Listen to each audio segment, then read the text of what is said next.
We're live. The look of betrayal on her face.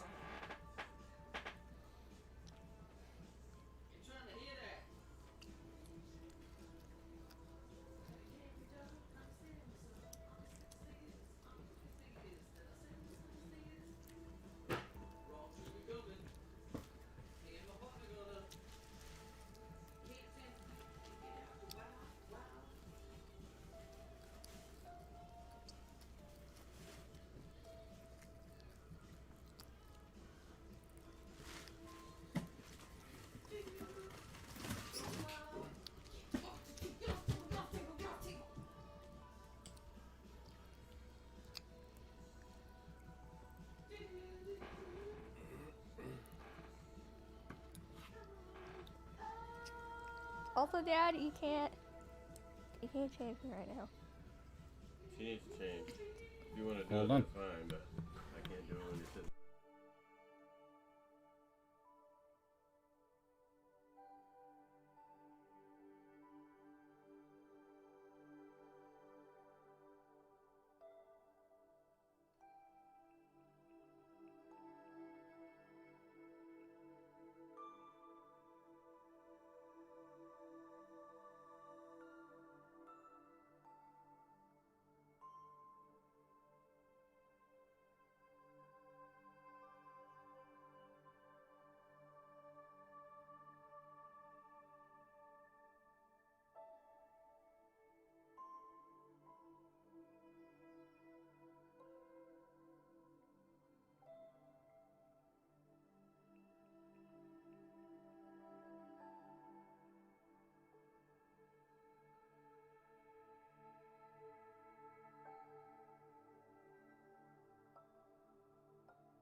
Okay, cool.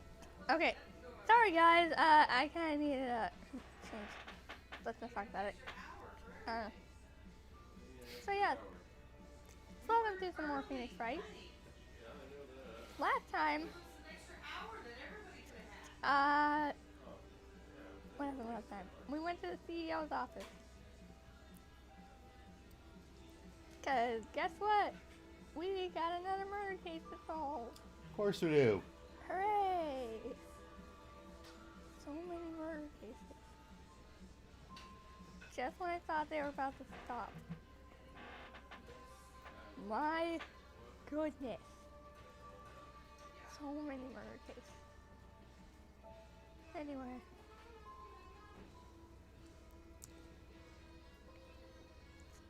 And,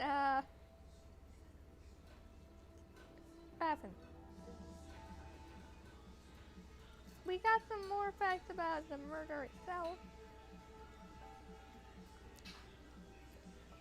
And apparently it showed a silhouette but of the murderer, but only for like half a second. But apparently that was long enough for Sheldon to see it, and not for it to tell me. Not to like play it back on the stream and tell it. But I have my suspicions about Godot. And that it might be like a Manfred von Karmic thing where even though he's a prosecutor, he did it anyway. Just because you have a job doesn't mean you can't be a murderer. Just because you have a job doesn't mean you can't be a murderer.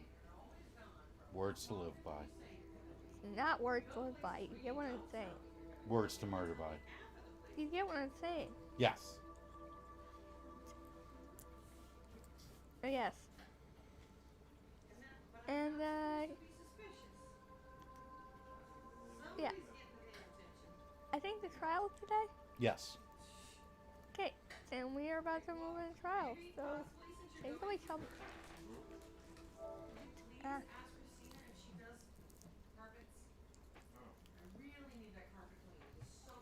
Hi. She wants my nugget. He's like, look, I love you. Give me the nugget. It's like, how do I get higher? Dallas is here. Say guys, my cat Dallas is here. He really wants my nugget that's in Sheldon's hand.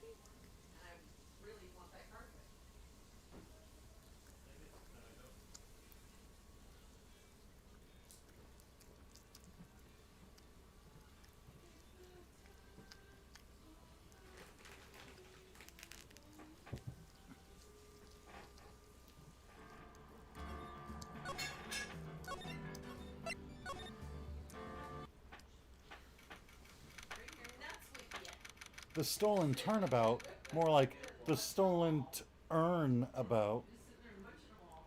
Oh my god. October 14th, 9:41 a.m. District Court, defendant lobby number 4. Hey Nick! What is it this time?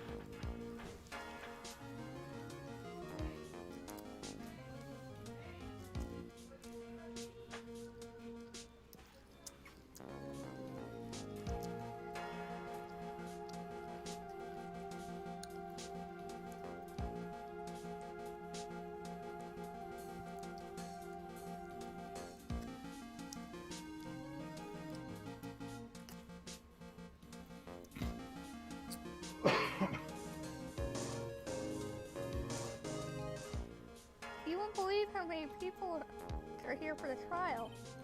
Well, it is a murder case. What are you talking about?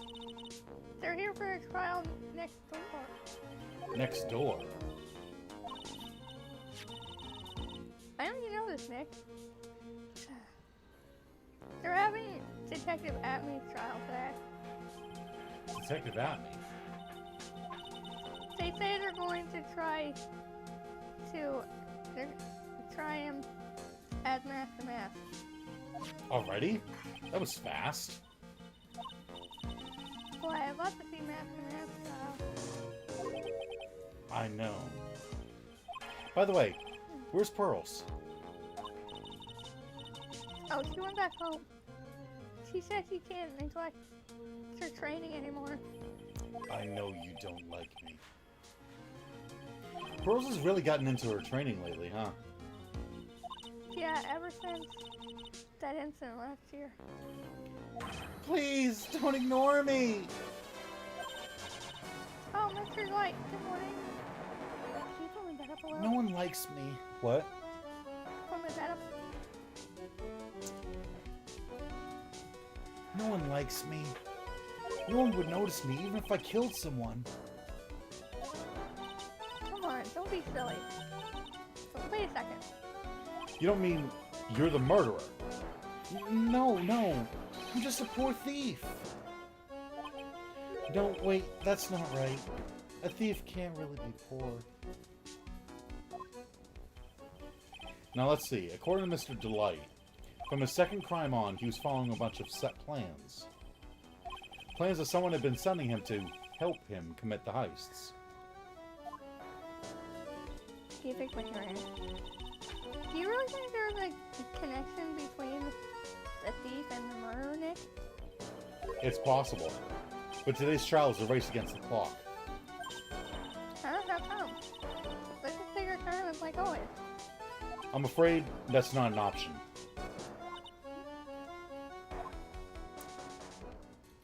October 14th, 10 a.m. District Court, courtroom number 6.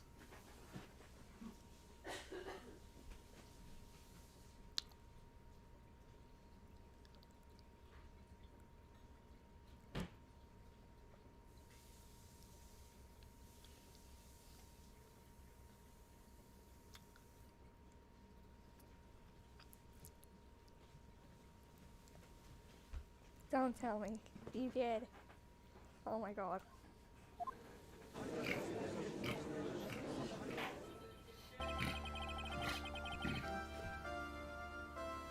Court is now in session for the trial of Mr. Ron Delight. Oh, good. The defense is ready, Your Honor. You're ready? Preparation's the last refuge of the weak. Okay, settle down, everyone. Let's begin with your opening statement, Mr. Godot. Ugh, he's got the judge in the palm of his hand, yet again. Ron Delight is simply too young to be sent to war. That's all. I'm afraid I have no idea what that means, Mr. Godot. Then you need to get out more, Your Honor. Life is war, but that is exactly why you must be more precise in your wording. That's all my statement means. You understand now, right? Yes. Well then, let me briefly summarize the details of this case. Wow, the judge is taking charge like he knows what's going on for a change. The victim is Kane Bullard, CEO of KB Security. His body was found in a safe at approximately 9 a.m. on the morning of the 13th. However, the time of death was estimated at 1 a.m. of the previous day. And that's when our little lost kitten dropped the ball. That little lost kitten is, of course, the defendant. Very well then, Mr. Godot. Please call your first witness.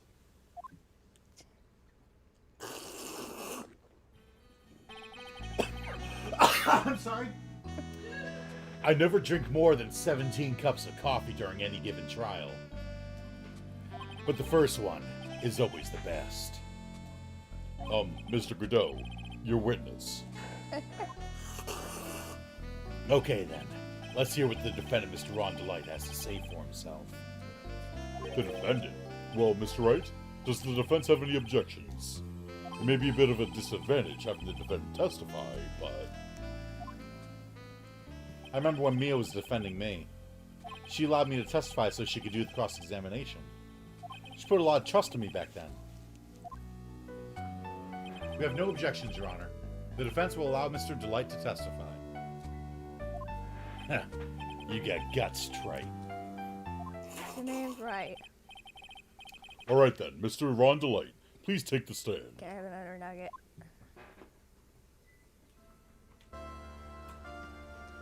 Ah, you made me miss it. Ah!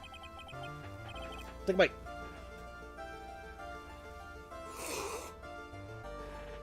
You did it, didn't you? Yes. What? No. That's not true. For a moment there, I thought we'd set the record for the shortest trial ever.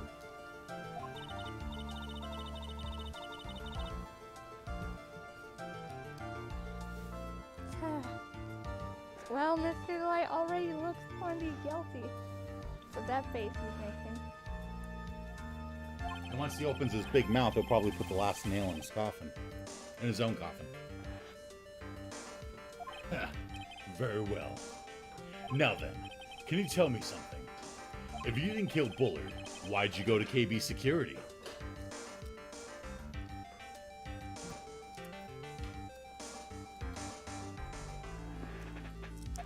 Well, it's kind of hard to say.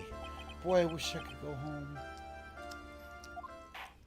Now then, let's hear some testimony about what happened. My visit to KB Security. That evening, around 1 a.m., I went to see Mr. Bullard in his office at KB Security. The blackmail letter I got, it ordered me to go there. I've been working for KB Security until a year ago, so I knew where his office was.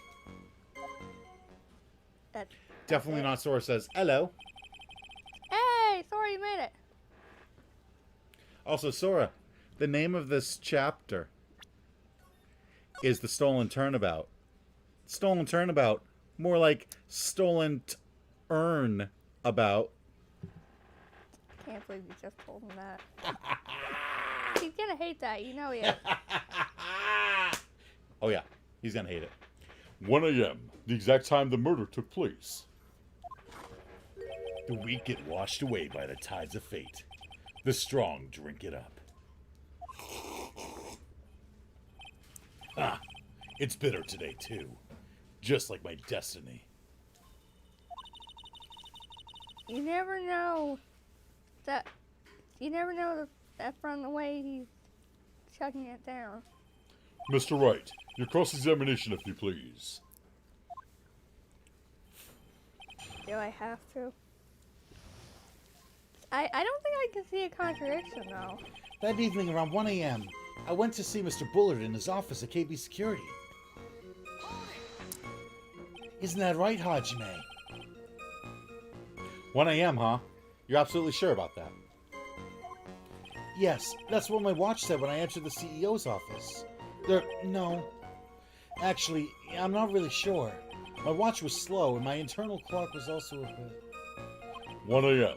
That's the exact time the victim, Mr. Bullard, was murdered, correct? It's too late for a coffee date, that's for sure. I'm brushing my teeth. So did you not hear what we said? Okay. I guess I'll have to tell the joke again when he's back. Peter Diary is just like, or he was just like, I'm gonna go brush my teeth. Right? I forgot this case wasn't over yet, right? It ordered you there? It was the first time I'd gotten a blackmail letter that ordered me to go somewhere. Wait. What? Yes. I don't want to make you miss it again, so stop pressing. Does that mean you've gotten other blackmail letters then? This one. Pod.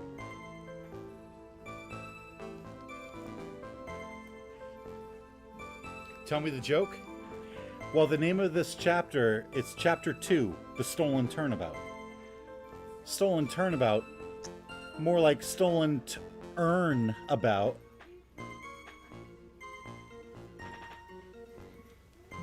Just ignoring Sora, it's been a long day. Oh, of course. They say things like, steal this, or take that. Why don't you save those for later, Mr. Light? Please don't say any more. Now, what should I do? I don't get it. Oh, he says. Should we press? We always have to press. To earn about. Yeah. The stolen to earn about. So what did the blackmail letter in question say? It said to bring $50,000. Money, eh? A perfect motive for committing murder. Oh, but wait! I never intended to pay that money anyway. Oh? Is that right? Yeah, I'd never pay $50,000, let alone like $1.5 million for a stupid sticker. After all, he had nothing to hold over my head. Had nothing to be afraid of. An important point indeed. Witness, let's have that added to your testimony. Yes, sir. Ha! A muddy mud skipper in outer space has a better chance of surviving than I do.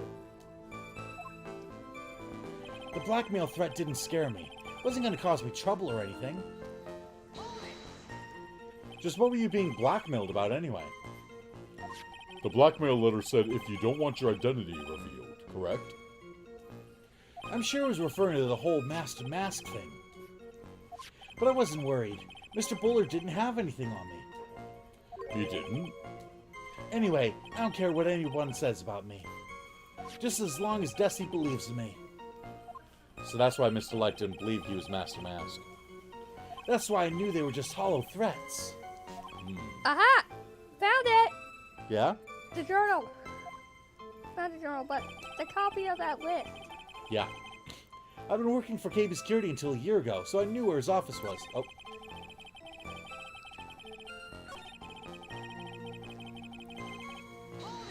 Might as well press on everything. Can't remember it.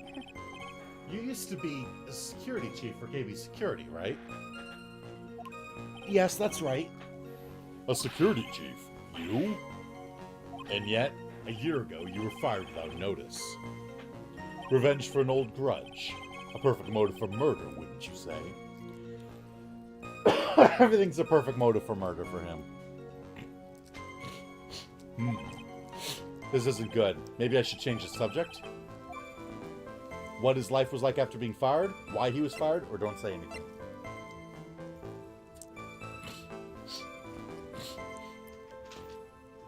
I kind of want to know why he was fired. Mr. Delight, please tell us why you were fired from your job. Well, The world is filled with those who have said, I wish I had never asked that. Okay, then I take it back. Defendant, please answer the question. I needed money. You needed money.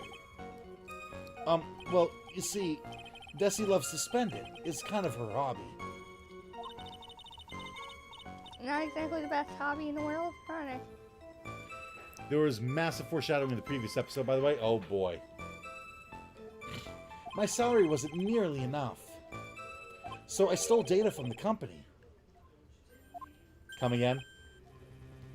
KB Security has a lot of security info on all sorts of companies. And since I was a security team chief, You stole some data and sold it. Mr. Bullard found out and I was fired immediately. What? I wish I'd never asked that. I was somehow able to keep it secret. It made it seem like I quit on my own. What is it, Nick? You don't look so good. Someone who brings harm to their company is fired as punishment. You do well to remember that. Sure told you. So you admit that you stole data from your company, is that correct? Yes, I'm sorry. Could you ever forgive me, Hajime? Who is Hajime? Is that from an anime I'm not aware of yet? No.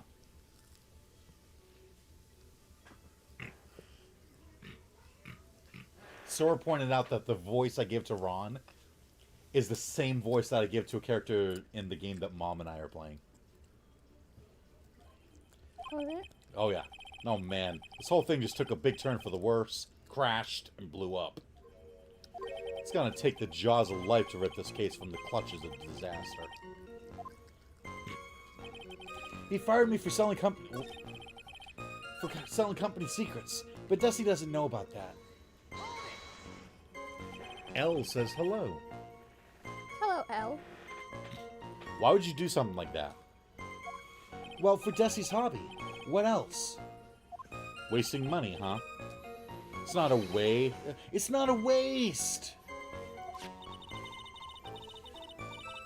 So Miss Delight doesn't know that her husband was fired, does she? He said the thing. Hi, L. What What? thing? So it would seem. I'm not sure what to think about a couple to keep secrets like that from each other.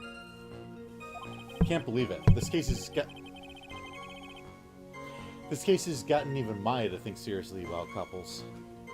Please try to stay focused, Mr. Wright. There wasn't much to his testimony, was there? How I got here? Sounds like he's avoiding something. At least that's what it sounds like to me. Uh-oh. I got a bad feeling about this. We better be careful. But if we don't find a way to make him spill the beans, we'll never get closer to the truth. Yeah. So you said you noticed a contradiction. Wait, is that it? What?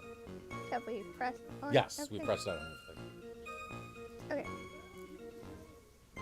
Okay. Okay, go to the blackmail. Again. Evidence. Left.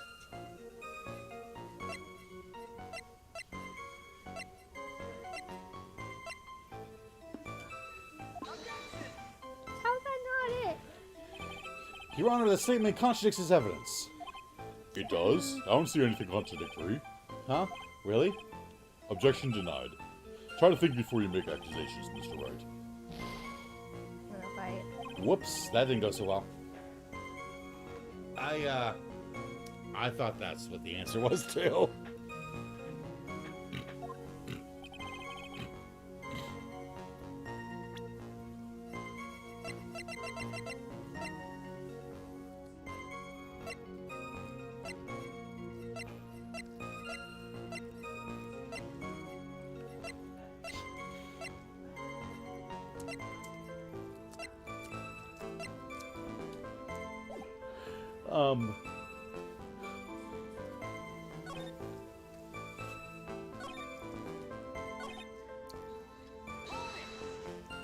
Used to be security chief for KB Security. Yes, that's right. Oh, no.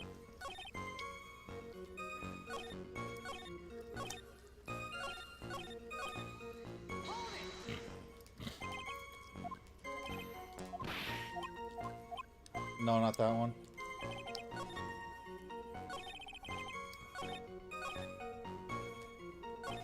Okay. I'm blue now. That's my attack. We're gonna have to play that at some point. Maybe after Pokemon. Any ideas? Are you trying to find the part where we asked, like, how'd you fire? Yes. Try clicking on everything again.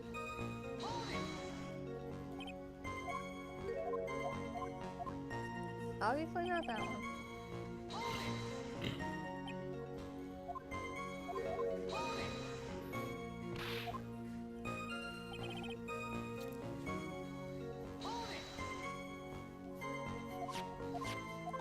Oh! I'm afraid that reason isn't going to hold up anymore. What do you mean? What reason? The victim had no proof the defendant was mask to mask. But you were the one who stole company secrets only 1 year earlier. But that was all over with once I was fired. Okay, so we had to press on, I wasn't scared, he had nothing on me. After we found out that he stole company secrets. Because then, yeah, no, he didn't have anything on you as mask to mask, but he knew that you stole company secrets. That's what he meant. Yeah. But it is true that the fact I stole secrets was kept under wraps. Even so, there was no reason for me to pay up now, a whole year later. Is that really true? What is it, Nick? The fact that Ron was stealing company data. I wonder if he would have had a problem if that ever became public knowledge.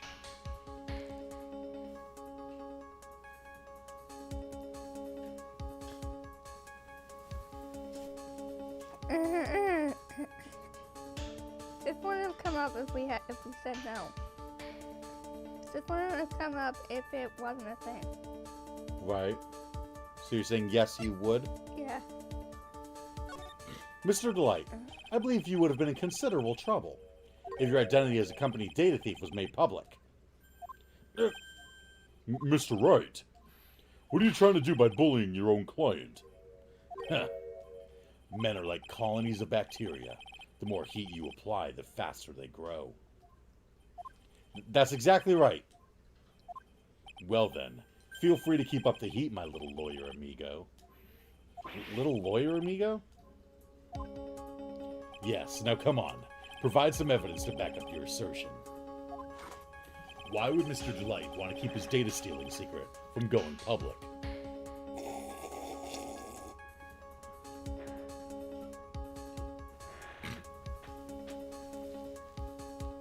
Jesse, he said. You think it's Desi? Yeah. Mr. Delight, what you said just now doesn't match what you told me yesterday. Huh? What doesn't? I think you must have been scared, very scared, of having a certain person find out your secret. A certain person? Miss Desiree Delight, the defendant's wife. What? But listen to me. My Desi, she's... Looks like if I just sit back and relax, the fun will end before it truly begins. Godot! Yes, we know. It was all your wife's fault. What do you mean? Mr. Delight stole company data to pay for his wife's spending habit, for which he was fired. Oh my god, stop drinking coffee, you addict! Unable to face his own wife, someone used his dirty little secret to blackmail him. And that is how this murder came about. Oh, No! Everything's falling neatly into place for him. Don't talk about my Desi like that. Or you'll be sorry! well, it seems like that was a threat. Can you fix my hearing? Oh my gosh. Can you pull me up?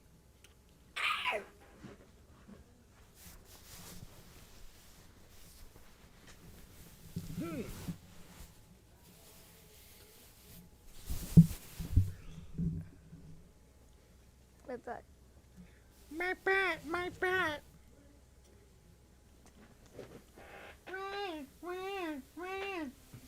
Stop that. It's actually obnoxious.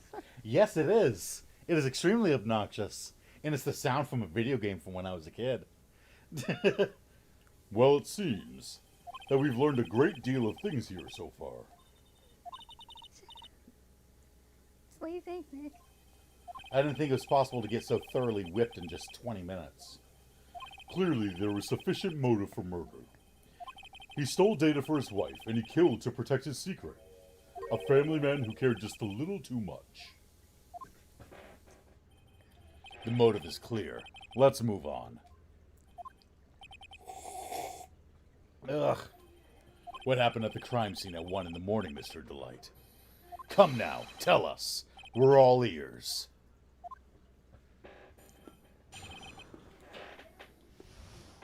I'm laying on my arm pillow. That's why I'm doing this. No, you're not. So why am I... Because you're twisty. Very twisty. When I entered the office, there was a suspicious shadow there. Suddenly, I was hit on the forehead. After that, I remember being a bit dazed. If I hadn't been wearing that, I would have been killed. When I came to, Mr. Bullard was lying there, dead. I see. Suddenly hit on the forehead, huh? I believe the detective from yesterday provided similar testimony. He said that Master Mask struck him on the head from behind. Of course, since Atme turned out to be the culprit himself, that was all a lie. Okay, but... Huh.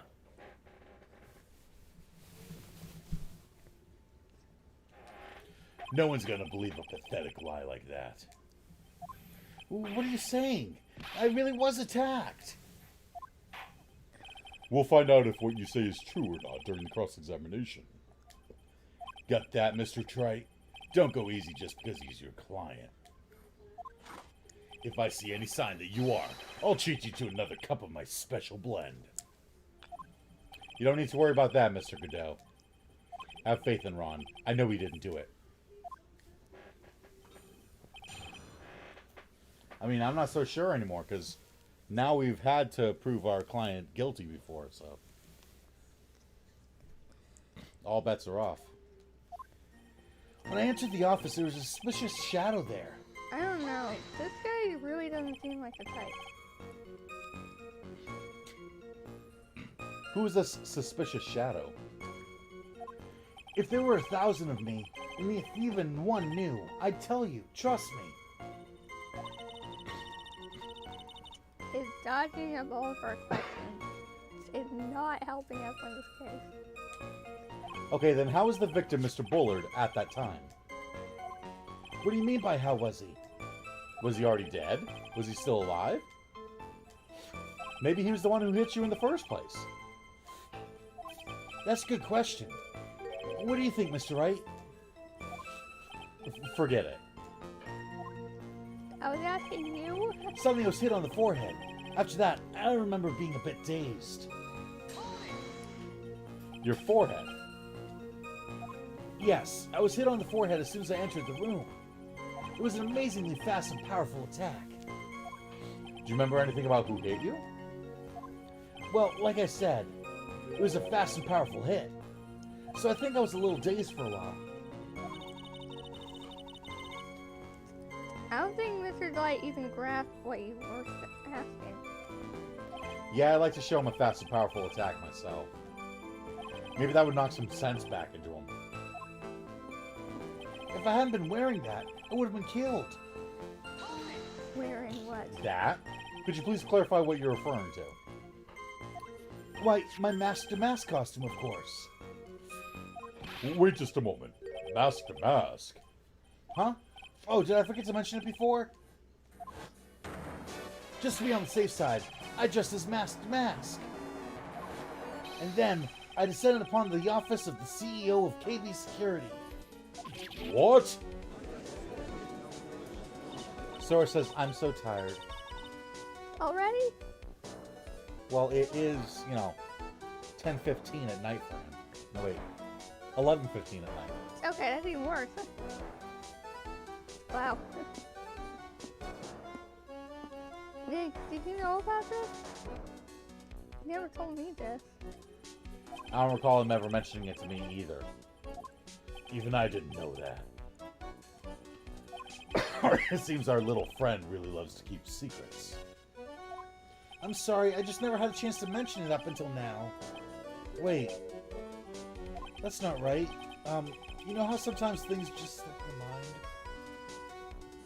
My day started with a computer class. Then I went grocery shopping. Then I watched a lecture. Then I started my homework. Then I made dinner for 2.5 hours. Then I finished my homework. And tomorrow is going to be even more school. In other words, you had a very, very, very, very, very busy day. Huh. My 6th cup of coffee is staring up at me coldly. Anyway, we can't ignore this new piece of information. Witness, please correct your testimony. I'd have been killed if I hadn't been wearing my Mask to Mask costume. Why were you dressed up as Mask to Mask? I wake up at 9, watch your lecture at 10, have a class at 1, have a lecture at 3, make homework at 7. At least you don't have soccer. Why, because of Mask to Mask, of course. What are you talking about? Mask to Mask trial is being held next door. Yes, I guess so. Anyway, at that time, I thought I was being blackmailed over the Mask to Mask issue. And my sibling and mom have autumn vacation and I won't have vacation at all. That's because of C virus. So I thought I should go as him, just to be safe. Oh boy. Let me tell you, it's a real pain to move around with that cape. That's why it took a lot longer than I had expected. Took a lot longer? What's he talking about? What do you think? Yeah, you're right. We always have to press hold. Hey. What do you mean by took a lot longer? Team sports aren't allowed anymore. I'd rather have soccer than too much time to spend on school, right? Oh, opening the safe, of course. My cape got caught on the safe door, you see. This all happened when I was hiding Mr. Bullard's body. What was that? Back up a second. Yes?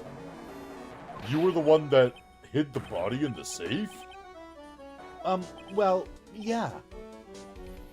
Inconceivable! Why? Just why? What reason could you have? What were you thinking?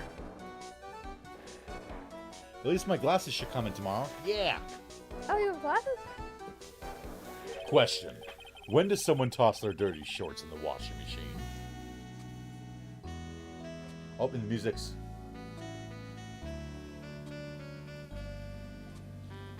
What? The answer is simple. When they take them off. As usual, I have no idea what you're saying. Nor do I. Do you mean that Mr. Delight hid the body because he's the murderer? Heh. So you're not as stupid as you look. His metaphor this time was really obscure. Blue light filtering glasses. Yeah. When do people put... Hey, Mom. When do people put their dirty shorts in the washing machine? No.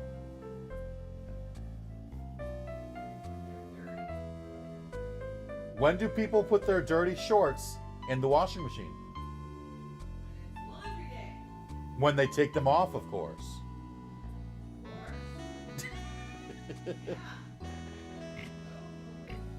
To stop my headaches from watching it screens all day. Today the headache wasn't that bad, at least. Good.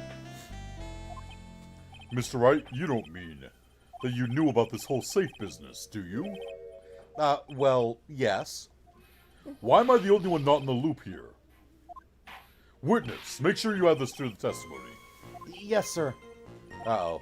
Looks like a storm front is moving in over the fair-weather judge. I panicked and hid the body in the safe. It took about 10 minutes. Why did you hide the body in the safe anyway? Well, because it wouldn't fit in a drawer.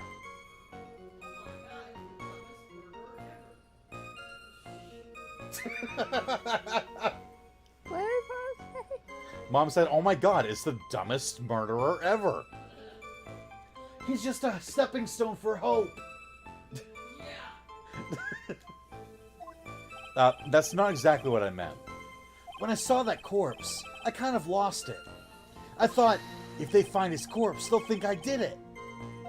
Huh. I think you had a simpler reason than that. It's because you killed him.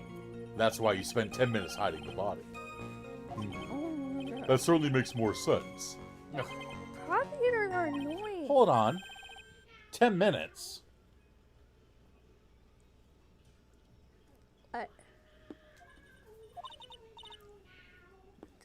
What is it, Nick? I just had a thought. Under those circumstances, would you normally try to hide the body? And spend 10 whole minutes to do it? Under those circumstances? What circumstances? Oh! Say, Nick, if you think his behavior was so strange, why didn't you present some evidence that would show just what circumstances were? That's it. I'll take a look at the court record and present some evidence. We heard this from Mr. Light yesterday, didn't we? There's not much in this testimony either. I bet he's still hiding something. I wouldn't be surprised. We'll just have to draw it out of him. I hope he doesn't make things any more complicated. Okay, so we have to... I panicked and hid the body in the safe. It took about 10 minutes. Can you pull me up? I know what it is, says Sora. Oh. And I'm pretty sure I know what it is, too. Whoa, whoa, whoa, whoa, whoa, whoa, whoa, help me. Whoa, whoa, whoa, whoa. I'm very crooked. You might want to... Extremely. Okay.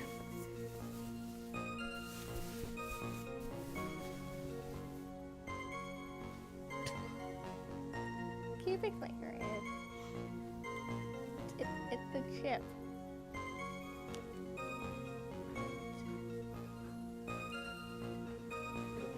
Dang it, glasses. Dang it, glasses.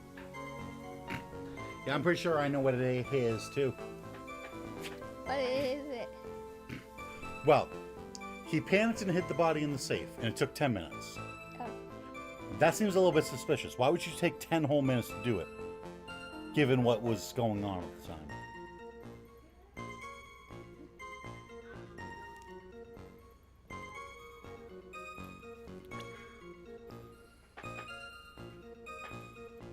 So we've got the attorney's badge, we've got the Magatama, we got the treasure exhibit poster, we got Amy Faye's statue, we've got Damas's calling card, we got the camera data that went off once at 1 a.m., we got the Shichishiro, which was bent, we've got the photo of Master Mask walking out, we got the blackmail letter, we've got Ron's wallet that was found at 1 a.m., we got the CEO office card that was used at 1 a.m., we've got the picture of Master Mask, we've got his brooch, we've got the autopsy report. He died from cerebral hemorrhaging from blunt trauma to the head.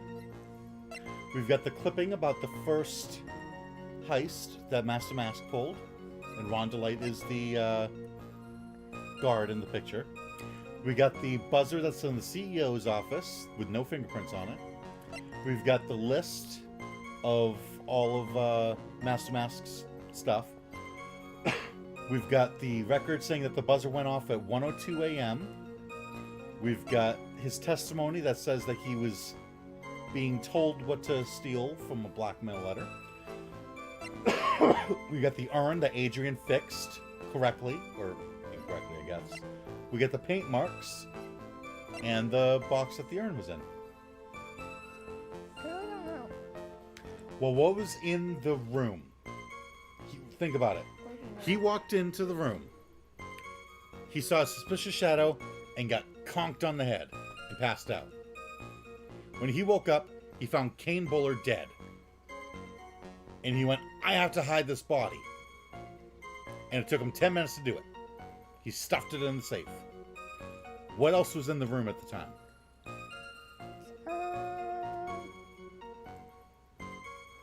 The buzzer? The buzzer was in there, yes. The buzzer went off once at 1:02 a.m.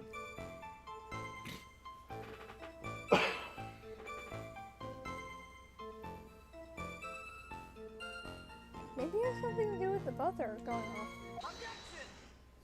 If the buzzer's going off and you know it makes a loud noise, are you really going to take 10 minutes to hide a body knowing that the security guard is alerted to the fact that there's something going on in the office?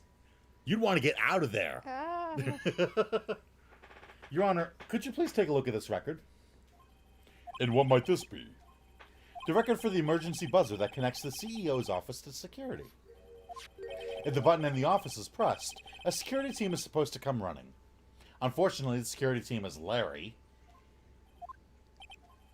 And according to this record, the buzzer was pushed once at 1:02 a.m. What?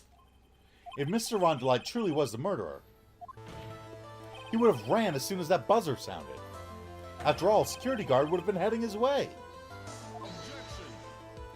Huh. Let's remember who we're dealing with here. He probably had no idea there were security personnel in the building. Up until 1 year ago, my client was working as a chief of security. There's no way he wouldn't have known about them. But, as it turns out, the guard never came. That was nothing more than a coincidence. The fact that the guard was a pathetic loser, who had just gotten punched in the face by his ex's new boyfriend, and wasn't anywhere in the vicinity, was not something Mr. DeLite could have known. Huh. Again, remember who we're dealing with here.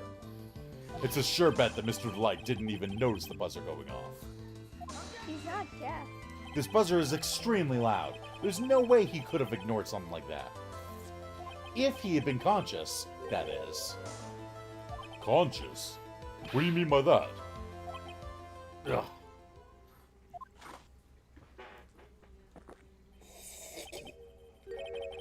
Fine. Let's hear your theory. Thank you. Recall the defendant's testimony. The moment he entered the victim's office, someone attacked him. Mr. Delight said he felt dazed. I'm willing to wager that he was knocked unconscious for at least a few minutes. Unconscious? So he fainted. That's why Mr. Delight didn't know that the buzzer had sounded. And that's why he thought he had time to hide the body. So what are you trying to say? Mr. Delight was knocked out, and the buzzer went off soon afterwards. Now, unless my client was able to hit the buzzer while he was unconscious, it can only mean that there was another person in that room. Your game theory. Thanks for watching. That's right. Whoever it was, they knocked out Ron Delight and then pressed the buzzer. So that he would get blamed. Exactly. Well, order in the court. Mr. Wright, this is preposterous. It was this kid. Ron Delight is the one who killed Kane Bullard. Then who pressed the buzzer? It was the victim, of course. He pressed the buzzer when the defendant attacked him. He didn't die right away. He must have held on long enough to push that button. Ugh. So Kane Bullard sounded the buzzer himself. What is your opinion on this, Mr. Wright? I need to prove that the real criminal was there at the scene. But how? Can I prove that it wasn't Kane Bullard who sounded the buzzer? There were no fingerprints. There are no The defense's opinion is this, Your Honor. This piece of evidence proves that it wasn't the victim who sounded the buzzer. There are no fingerprints. I believe this is the piece of incontrovertible evidence you were looking for. The emergency buzzer? Is there some kind of clue on it? Absolutely not. Hey, come on now. At least give some thought to what you say before opening your mouth.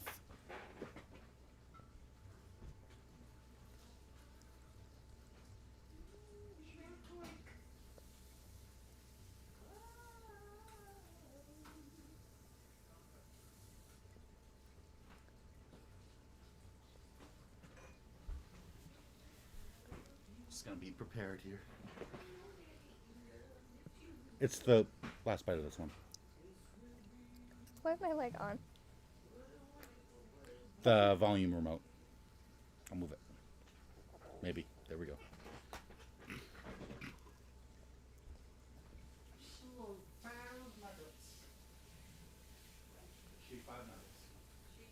Mm-hmm. 5 whole nuggets. At least give some thought to what you say before opening your mouth. The fact that there are absolutely no clues is itself the clue. No, I'm the one who's clueless. This button has no fingerprints on it. If Mr. Bullard had really pressed it himself, naturally he would have left his fingerprints behind.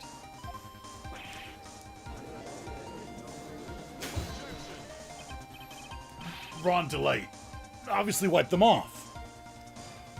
I don't know if spitting out the drink picked up, but...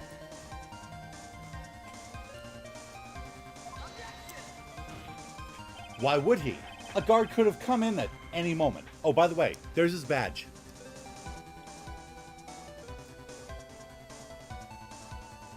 That's the thing.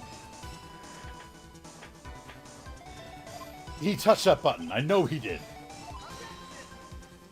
The defendant, Mr. Delight, was dressed as Master Mask. And Master Mask always wears gloves. What reason could he possibly have had to wipe the button free of fingerprints? Order! Order! Order! Huh. It would seem...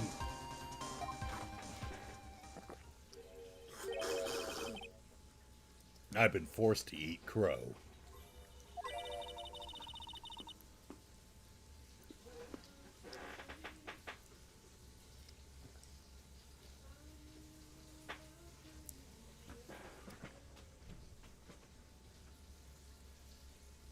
I wonder what blend number crow flavored coffee is.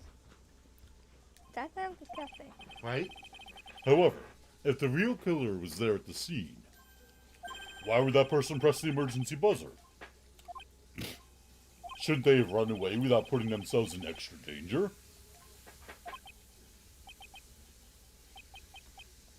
I didn't think it through that. What's with this awkward silence all of a sudden? Huh. It looks like you're fresh out of parlor tricks. They're on to you, Nick. It's just meat. What is? Oh, crow flavored coffee, maybe? Oh.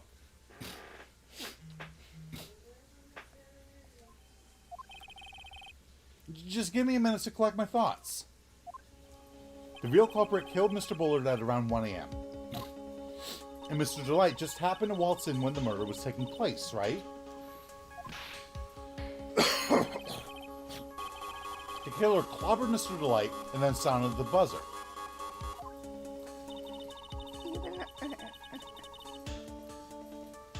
Even though security was supposed to respond right away, if the buzzer was pressed. Security was supposed to respond. Time's up, Mr. Wright. Let's hear what you have to say. Very well, then. Oh, you've got some guts. I like that in an opponent. Why did the real killer sound the emergency buzzer? They didn't mean to call the security guard, or to find out what it did? It has to be the second one. Absolutely. The killer knew that if they pressed that button, a guard would come running. And that was exactly what they wanted. Do you mean to say the killer called the guard on purpose? Yes. Although, as it turned out, he never showed up. Because he was getting...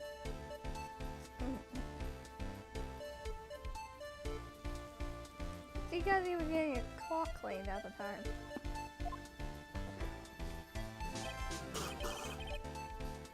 time. What a touching story. You're saying the killer had a change of heart and called the guard to turn himself in. No, I'm not. When that buzzer sounded, there were 3 people in that office. The victim, Kane Bullard, who was already dead. The defendant, Ron Delight, who was out cold. And the third person, the real killer. Hypothetically, yes. Now then, in this situation, if the real killer made an escape, what would happen? The only ones left in the room would be the victim and Ron Delight. And if any security guards came running in at that time, they would think that I was the murderer. Yes, that was precisely the real killer's objective. To frame Ron Delight for the murder.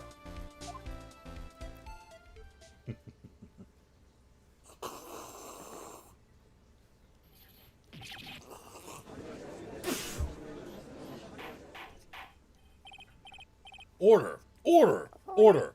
Are you spitting that for real? Or Yes. Where are you spitting that? Yes.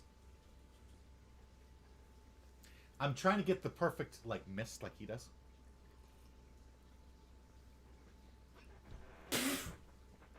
That's better. Huh. It would seem...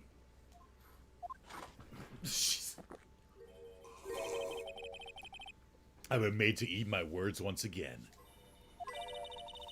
Actually, you've been made to do a spit take with a cup of coffee. Mr. Wright, who was it? Who was it that tried to frame me? Wait a second. I'm the one and only Master Mask, so... Nick, you mean the real killer is... We're gonna drag that person in here right now. Don't, dude. Her poor room.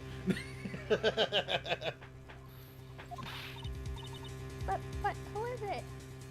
I don't have any solid proof yet, but think about it. The killer knew Mr. Delight's identity, and they also knew that he had been called to KB security that night. So the killer used him to execute a well-crafted plan to murder Kane Bullard.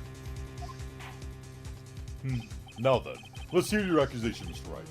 Who was it that framed Mr. Ron Delight for the murder of Kane Bullard? I don't know. So it was someone who knew that he was going to be at the security. And someone who knew that he was masked to mask.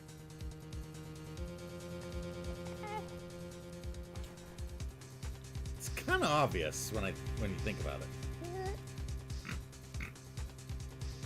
Well, who's the only person who knows who Masked Mask is? Acting? Masked Mask himself.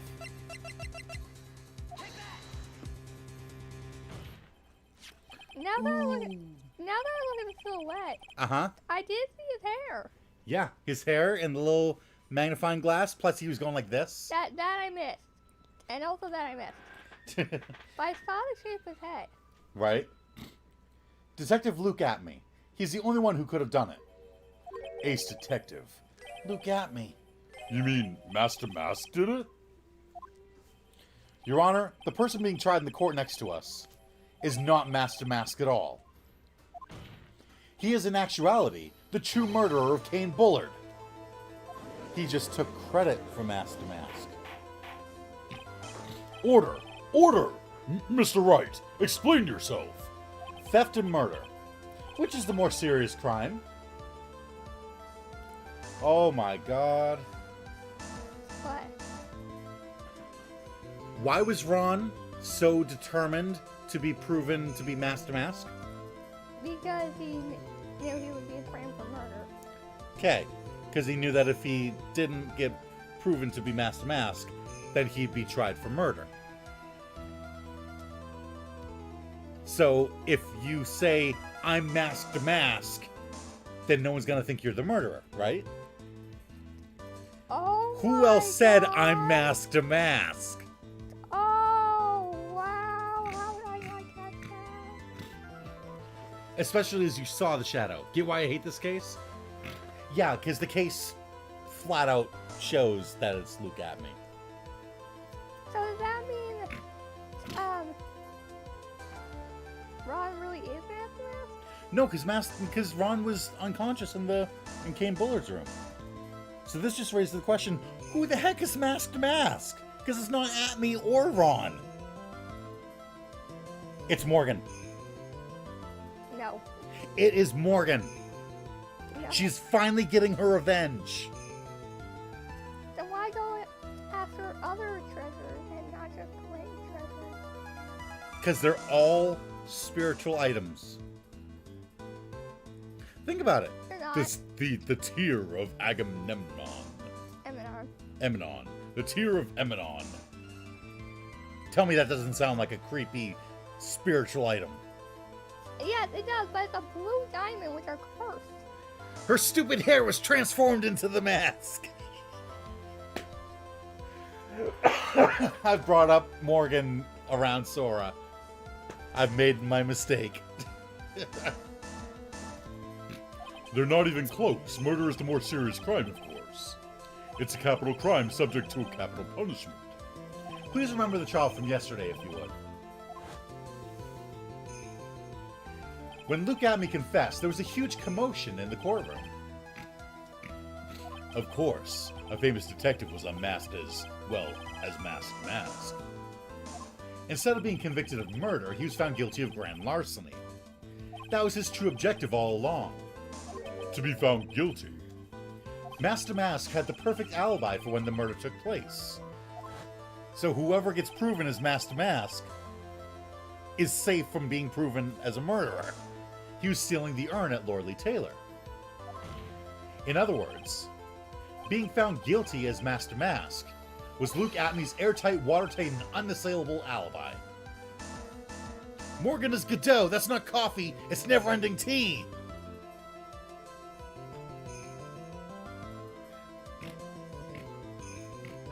Okay, Godot is a guy? A guilty verdict? As an alibi? And that's also what Ron was going for. You know, it's almost time. For what? For Luke Atmey's verdict. It was a pretty simple trial, after all. If we're going to stop this trial and stall that one, we need to do it now. Of course. That's assuming you have proof that the detective was the one who committed the murder. If we don't have proof that Luke Atmey committed the murder, then Luke's gonna be proven guilty as Mask to Mask, and we'll never get the actual murder. I'm cold. Morgan doesn't care about stuff like that. Drop the Morgan thing. Mr. Luke Atmey's trial has indeed attracted the attention of the entire country. If we were to intrude and fail to provide adequate proof of his true crime, Mr. Delight would be left with no grounds for appeal. Am I really sure about this? A bet's only good when your life's the ante. Mr. Wright, I believe in you. Mr. Delight. So, please, I'm begging you. Thanks, but my decision will determine the rest of your life. Can I really risk your life like this? Phoenix. What was that? Don't stray, Phoenix. For your client, take the path of trust. That voice. It sounds like... Remember, this is just like the first trial. We had a wimpy guy that was being accused of murder, and we had to trust in our client and have our client trust in us to do the right thing. Who is the wimpy guy? Ron? No, who was the other wimpy guy? Phoenix! Oh! Remember? He was accused of murdering, his girlfriend's ex. I wouldn't exactly call them friends. Mr. Delight, it's been a delight. Judge, he's guilty. Mr. Delight, it's been a delight. Guilty, just for saying that. Just for making that stupid joke. Mia! Your Honor, the defense requests an immediate recess. Huh. So that's your answer, huh? Very well. I've decided as well. This court will now take a 20-minute recess. Mr. Wright, when we return, please summon Mr. Luke Atmey to the stand. Yes, Your Honor. October 14th, 11:58 a.m. District Court, courtroom number 5. This is a good time to pull me up.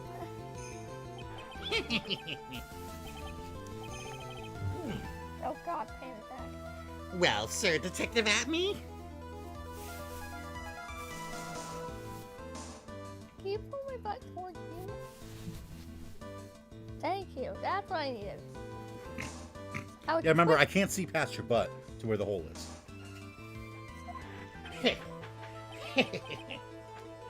I have to say, Mr. Payne, you performed splendidly. Oh no, Sir Detective Atmey. You were the one who... That's enough. This court sees no reason to further prolong this trial.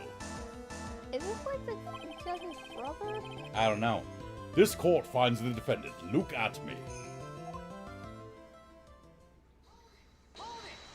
Wait! Don't hand down your verdict yet, please! Well, Sir Lawyer, welcome to my courtroom. Who's this hose? Oh, sorry. Who's this hoser, eh? He's Canadian. My name is Phoenix Wright, attorney at law. And I wish to file an accusation against this man, Luke Atmey. Accusation? You accuse Master Mask. That man is not Master Mask. He's just a ruthless murderer. What? His accent's gonna change every time I say something, so we need to get out of this courtroom fast. To be continued. Oh. So what, do we stop there? We could. Or do we have more time? It is almost 6 o'clock. Is that a yes or a no? I don't know. Let me check how Mom's doing with dinner.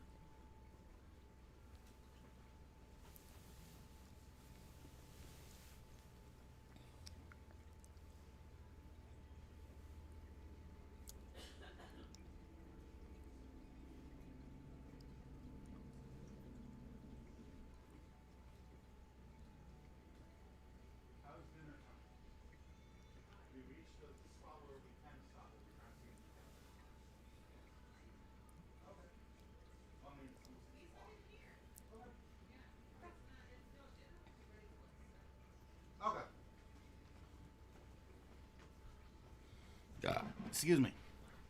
Yeah, we do need to get out. Dang, you're almost lucky to have the dumb judge, eh? Right? We're lucky to have the dumb judge. And Mom said that Dad's not even home yet. Dinner won't be ready until like 7, so we've got another hour at least.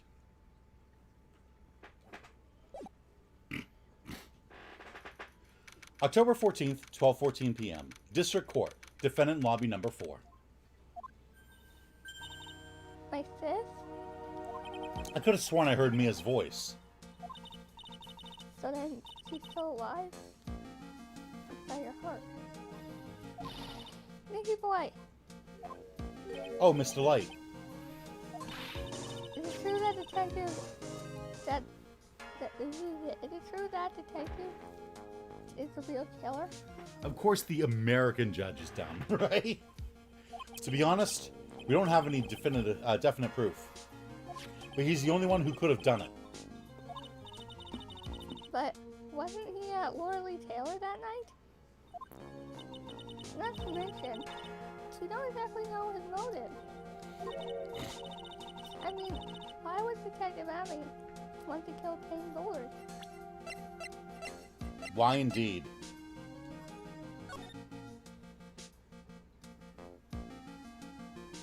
Tell me those don't all sound like creepy spiritual items. The Tear of Emanon, the Crown of Bongora, the Left Hand of Hades, the Portrait of Megina, and then the Sacred Urn. I don't think we ever actually took a look at this.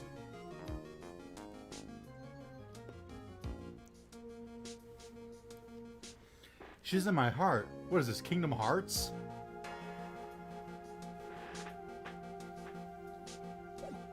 Seems that the prices go up more and more. Right. Oops, it's almost time. Better get back to the courtroom. I need to find some solid proof. And it's got to happen sooner rather than later. October 14th, 12:21 p.m. District Court, courtroom number 6. Now then, this court is back in session. Mr. Luke Atney, please take the stand. Geez, your arm has to be at least dislocated from doing all the reaching you're doing right now. Well, well, how do you do, Sir Lawyer? I never would have thought to see you acting so recklessly. I couldn't let them hand down your verdict just yet. Not when it would have given you your perfect alibi. An alibi by the name of Mask to Mask. I'm sorry, I'm afraid even the great Luke Atney has no idea what you mean. Hey, that was 2 days ago. What was? Of course, I've been in the next courtroom ever. I think it's supposed to be over. I've been in the next courtroom over since 10 o'clock this morning. I'm afraid there's no way I could know what's been going on in here. You've been in the defendant's seat all day long, correct? Being tried as Mask to Mask. Indeed. It's truly child's play to fool the ignorant masses. Not only did the poor fools ask me to protect their valuables, they even gave me a generous reward upon returning their own property to them. Take this red diamond ring that sparkles upon my divine finger, for example. So you continue to insist that you are, in fact, Master Mask. Oh, wait, I'm living in the past. That was 5 days ago, the 14th of October. Of course. Very well, then, look at me. Let us begin with a simple question. On October 12th at 1 a.m., Kane Bullard was murdered. Where were you at that time? One without knowledge lacks even the knowledge that he should be ashamed of himself. But don't worry, I will not hold it against you, Sir Judge. Thanks. All right, Mr. Adme. The night of the murder. Speak. We're all ears. As you wish, Sir Prosecutor. By the way, you're gonna have to clean up that coffee.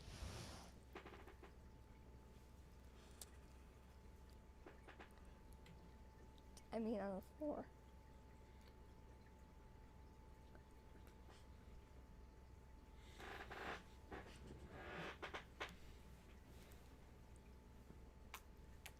What coffee? Seriously? Seriously. What coffee? So I do too. What coffee? It's water. Oh, it's water! Yeah. Is that what that is? Yes. I think I'm gonna sleep, though. I'm tired. I think you need to make a snore sound. Sure.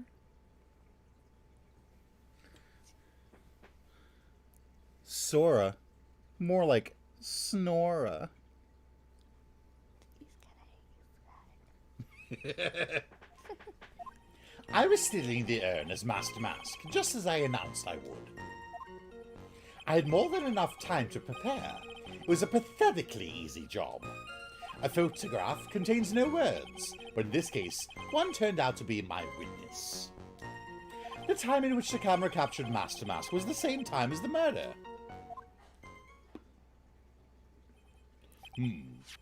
It seems the main point of discussion will be this photo of the crime scene. That's my joke, says Sora. Everything else up until now was all part of his plan. There has to be a secret to this picture as well. Even the great Master Mask cannot be in two places at once. Now then, if you'll excuse me, I have a verdict to receive. Unfortunately, Mr. Atme, we still have to do your cross-examination. A fool is too foolish to know that he is a fool. Wise words from a woman I once met. No, not this again. No. Not again. I don't want to hear that word again. I'm so sick of it. I think he's trying to say that you're full of it, Nick. The only thing that's full of it is his alibi. Why am I so crooked? I don't know, but stop it. Help me.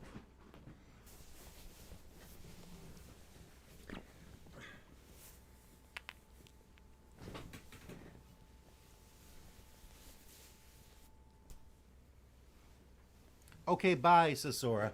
Okay, bye. Slurp well. I was stealing the urn as Master Mask, just as I announced I would. So this photograph is the proof, correct? Indeed it is. And the man in the photo is certainly... and the man in the photo is certainly wearing a mask. That is why I'm called Master Mask. But conveniently, that also means that there is no way to tell who this really is. What do you mean? Are you saying that this is not, in fact, Luke Atme? That it could be an accomplice dressed up as Master Mask to create an alibi? Oh, what an interesting idea. Are you saying that I, Lone Wolf Luke, had an accomplice? Name the accomplice or give it up. So what do you think?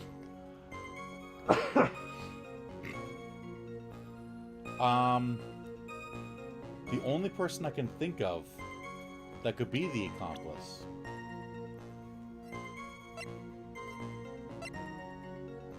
Yeah, I can only think of one person that could be the accomplice. What? Let's try it.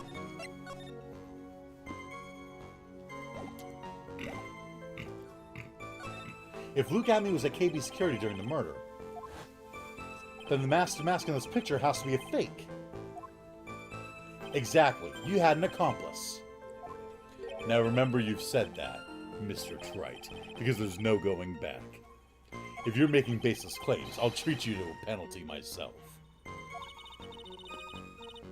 That penalty is probably pointless, hot too. So who is it, Mr. Wright? Who is the accomplice?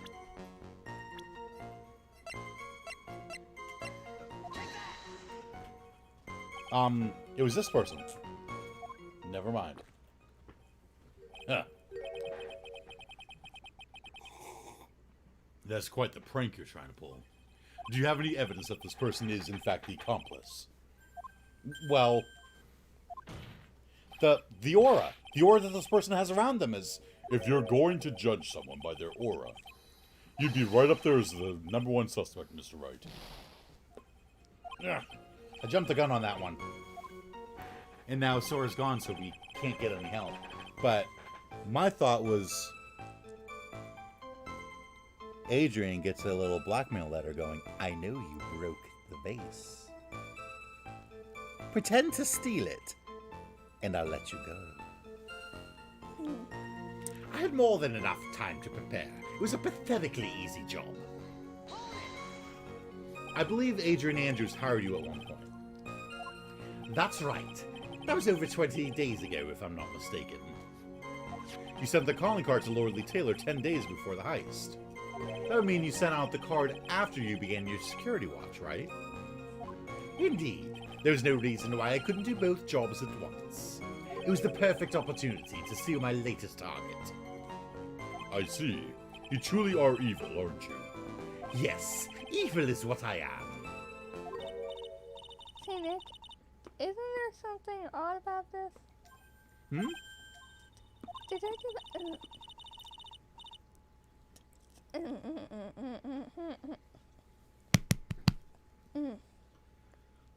Detective Abney was always proud of his ace detective skills, right? But the urn was stolen from Lord Lee Taylor, so he was the only one watching it. He had no way to maintain his perfect ace detective persona. You know, that's true. It is kind of odd. I'm confused. A photograph contains no words, but in this case, one turned out to be my witness. So by photograph, you mean this piece of evidence here. Is that correct? Indeed it is. That is it. The very thing that proves I committed the crime. The very thing that proves you committed the crime. When you think about it, it's really odd. You say that almost as if you had this picture taken on purpose. He was simply caught by the very camera that he had set up. We all have days like that. Indeed. It turned out that there was no such thing as the perfect crime, after all. Life is truly an ironic thing. A sad blue melody. Looks like I better gather more information for now. If he's truly the killer, there's got to be something phony in that photo. The time at which the camera captured Master Mask was the same time as the murder. How about the camera that took this photograph? Oh, come now. It's all too clear what you're thinking. Huh? You think I altered the timestamp on the photograph, don't you? I'm afraid that's impossible. The camera was set up by Lord Lee Taylor, and on top of that, it was Lord Lee Taylor's staff that printed that picture's data. Unfortunately for the defense, there's no way that picture could have been altered. I see. Looks like I better find something else that could be suspicious. So So this alibi is false? It has to be, or he couldn't have killed Mr. Bullard at KB Security. But I'm not really spotting anything unusual. There are two possibilities. Either the mask-to-mask in the photo is a fake, or the photo itself is. So either way, it's got to be the photo. Something in this photo is wrong. What could prove that it's a fake? So either that's a fake mask-to-mask, or the picture itself is fake. Probably the picture, but I don't know how to prove that. What? Really? I know that look. Oh, yeah. I know that look. Oh, What yeah. is it? What is it? It's staring you in the face right now. What's in the picture? Mask to mask. Okay. The time. Okay. A box. Okay. Face only. Right. And I can't really make out the background though.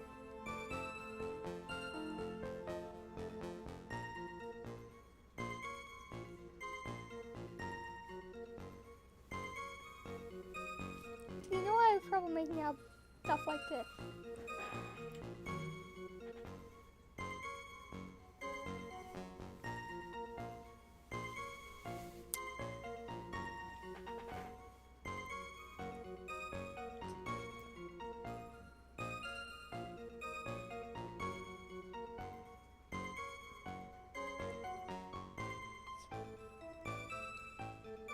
Can you see the background now? I know, what am I looking at? What do you mean? What am I supposed to be looking at? Well, you were looking at the background, right? Yeah, am I supposed to be looking at this white thing? That white thing would be the paint. Oh, that what that is? Yeah.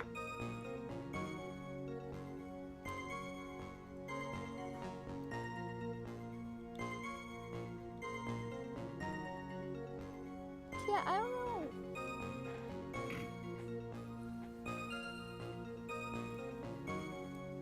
Like, it's clearly obvious the way you're looking at me. That white thing is the paint. Yeah, I know. Said that. So what does the paint look like? Looks like that. Okay, it's just got like a right angle in it, yeah? Yeah.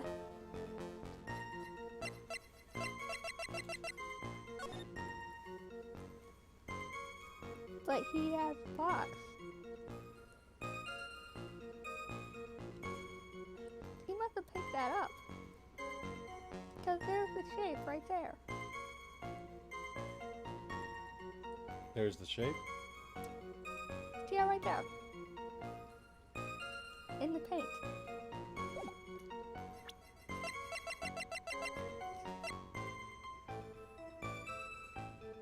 Oh, it only has a corner. Okay, I'm looking at the photo. Yep. Bring up the photo. And I just see a big square. Right. That's the point. Why would you see a square? So yeah, you must have picked that up. Picked up the box,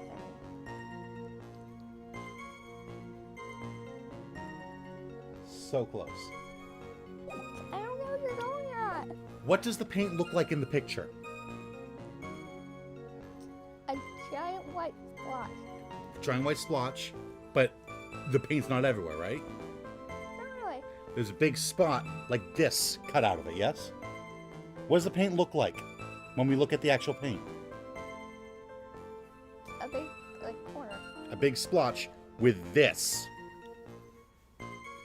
This compared to this. It's not the same splotch. It's got Oh! too much of the paint missing.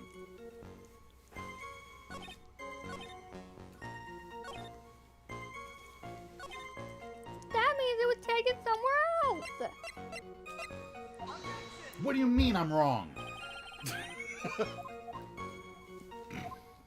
How? It was obvious. What do you mean I'm wrong? And Sora's gone.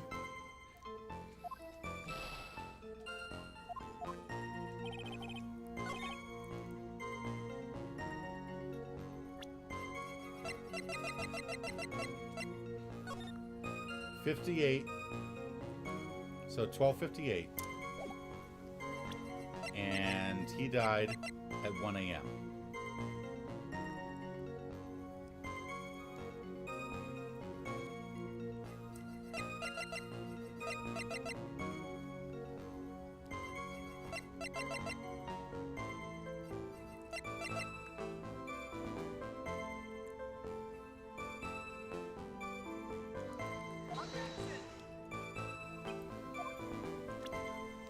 I was gonna say, we only have one page left.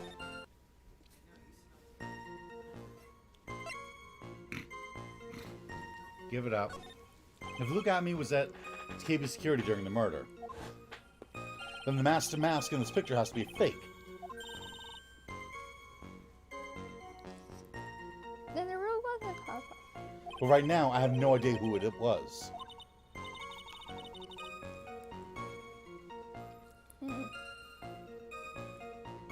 I don't really have any idea either. Baseless objections are just what that guy wants. There's got to be another way. I'm going to find it.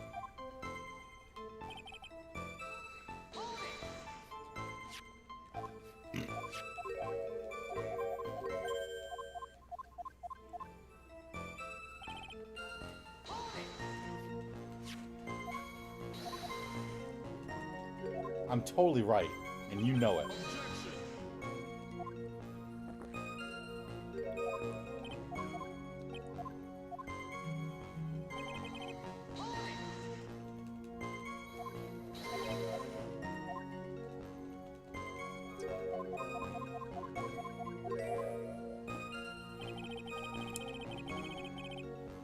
Okay.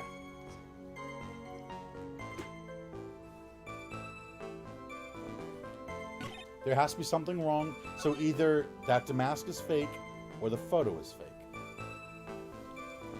I don't know. Is there a way to prove that that damask is fake? I really don't know.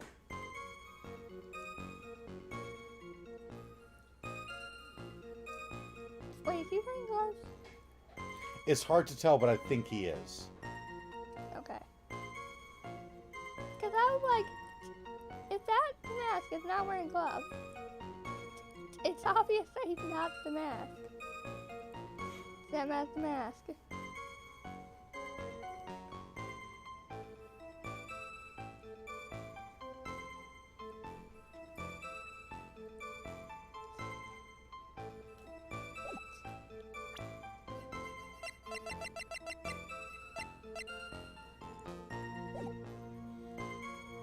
Maybe we have to point out the paint itself.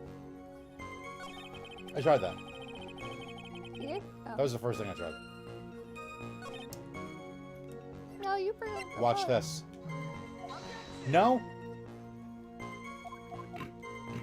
But it clearly is a contradiction. It clearly is a contradiction. Look at the box. Notice what's missing from the box. Yeah, I noticed that as well. I noticed that there's no paint on the box. There's no paint on the box. Oh my god. Why is this so difficult? This case is giving me so much trouble.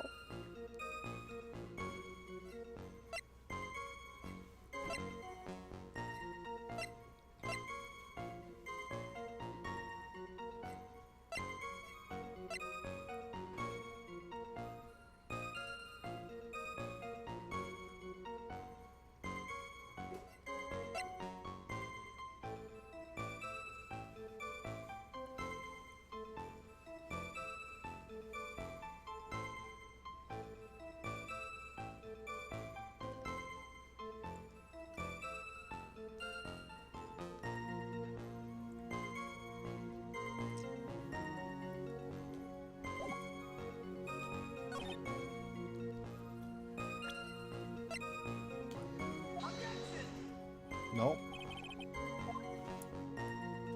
Wow. No, not for you. What is it? It's the pineapple upside down cake. Dallas is the way. No. You're supposed to picture. He's a tiny- Oh, yeah. It's okay, he's gone. Kirby says, I'm not sure why I'm even here, but I like his Ace Attorney, so I'm watching this. Why not?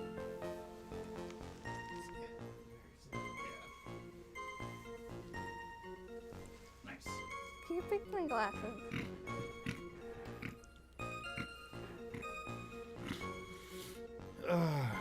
So, hello, Kirby.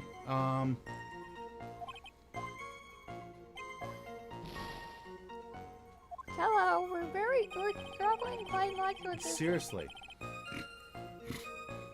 Like, I thought maybe it's the fact that the picture wasn't taken at the same time as the murder, because the box has no paint on it. Seriously. So it was obviously taken more than 2 weeks ago. Not to mention that the paint, the shape in the paint is too big. Yeah, Way too big. I...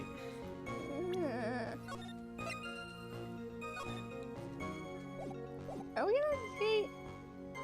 I'd rather not have to.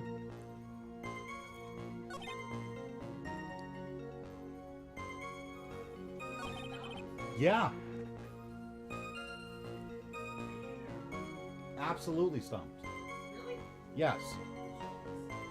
Something. Okay, so this guy we say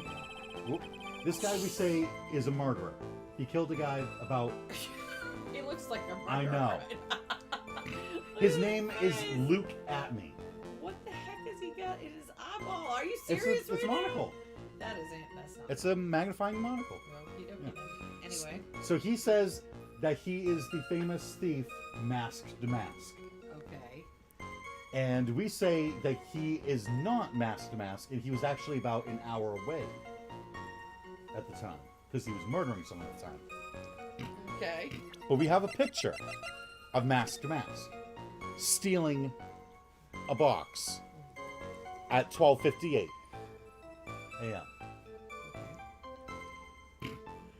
There's the box. There's paint in the background. The paint in the background is from when this girl dropped the box. She dropped the box and broke it Okay. and left paint all over the box, as well as a mark in the paint. box was. Yes.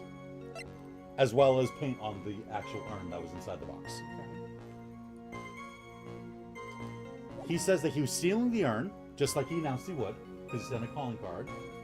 He also is the detective that was on the case for the thief. His own thieving. Yes. He said he had more than enough time to prepare. It was a pathetically easy job. A photograph contains no words, but in this case, one turned out to be a witness. Because he set up the cameras. He says, I didn't tamper with the timestamp. They're like, there's no way to tamper with the timestamp. Okay. So it was at 12:58 a.m. And when did the killing supposedly take place? The killing took place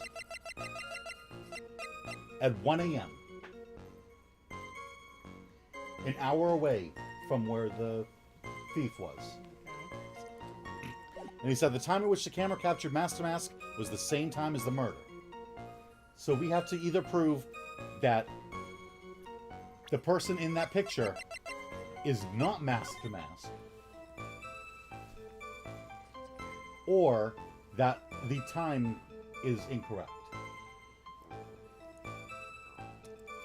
But what we're thinking is, there's no paint on the box, and that's too big of a shape in the paint. Because if you look at the paint in the box, there's no paint on the box in the picture, right? And Right, the- there is there. And the paint has just one right angle like that.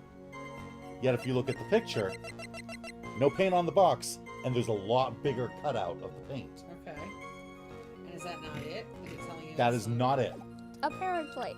Wait. Let me read this sentence. The time at which the camera captured Master Mask was the same time as the murder. Which it was.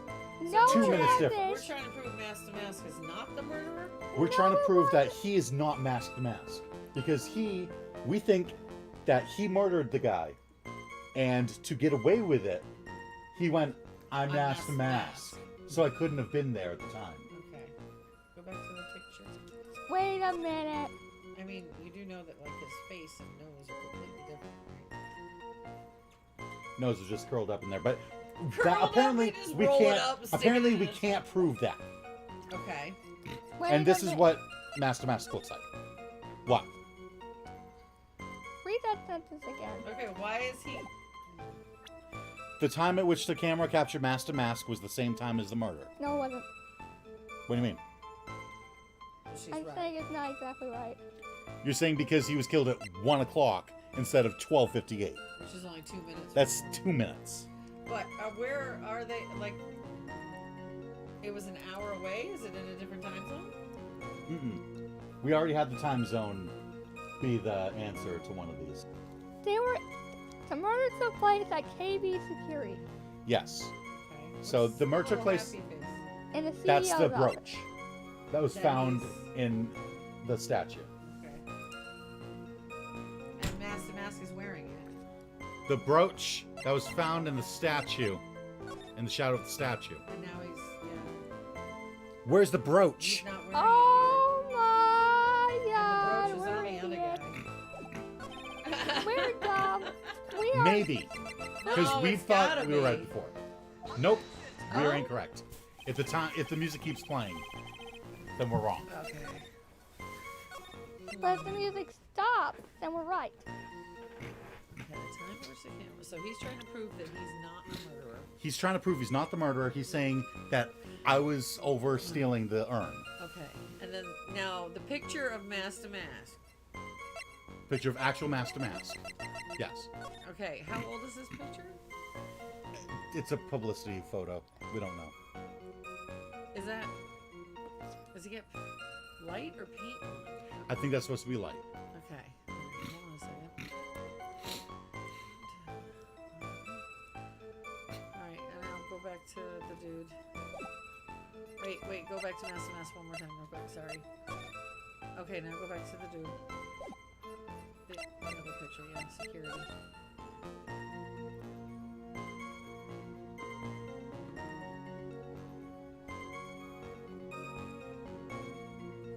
One more time, go back to Mask. It's not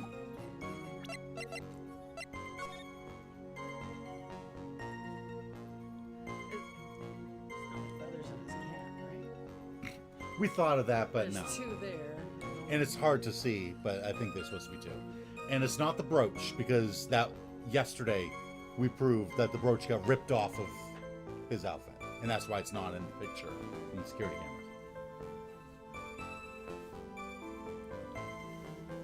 Alright, go back again. I wish there was an easier way to like pick precise evidence. Like, okay, I want to go with this picture. know, here. right? Right? Just like push a button and it just switches to the Yeah. next one.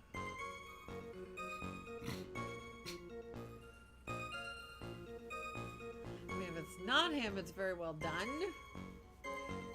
Because that's a good... Is it the hat?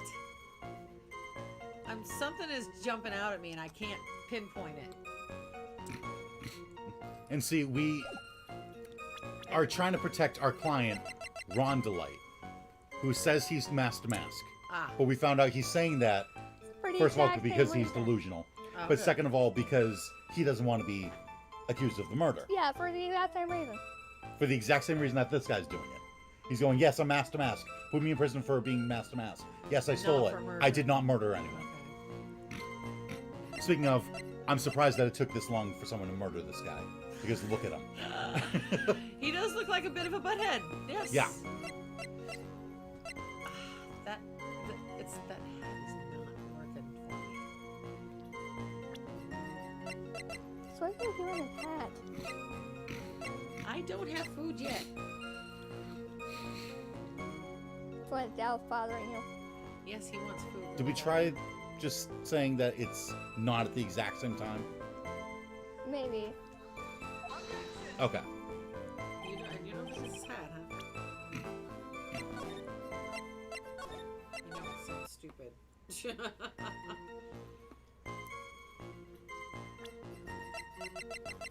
He's wearing the hat. I know, but it's not right. Because it's only got one feather? It's got two No, feathers. it's pointed the other direction. The top flappy do is on the other side. See? It's the wrong way. It's just a different backwards. angle. I'm telling you, man, it's backwards. It's weird. Okay, so let's go through everything that we know about this case, just in case it helps. So Ron showed up. He got a blackmail letter Okay.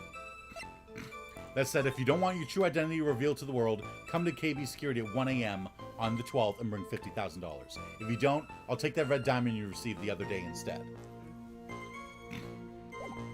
Ron stole company secrets. Right. Okay. So he's like, oh crap, the CEO's on to me. So he went. He didn't intend to pay. But as soon as he showed up at the CEO's office, which he used the key card to get into, and lost his wallet at the same time, he walked in and someone else was in there apart from the CEO and immediately hit him over the head. He was wearing the Master Mask outfit, so thankfully he didn't die, but he got hit over the head and knocked out immediately. Someone then hit the buzzer, So which went off at 102 the CEO. in the CEO's office, and then booked it so that the security would show up and find Ron sitting there with a dead body. Okay. Ron woke up, freaked out, the buzzer wasn't going off anymore, and he took the body and hid it in the safe so that no one would suspect him, so that he could hide the... 'Cause he's dumb, yeah. Yes, because he's dumb. Does it say how long the buzzer lasts? No, it does not. Oh, that's dumb. All we know is that it's a super loud buzzer. That if it was going off, he wouldn't What have... does the urn have to do with anything? The urn is what was stolen by Master Mask. And that girl dropped the urn in the box and some paint, splattered it everywhere. She picked up all the pieces and put it back together. Put it back in the box and tucked it away.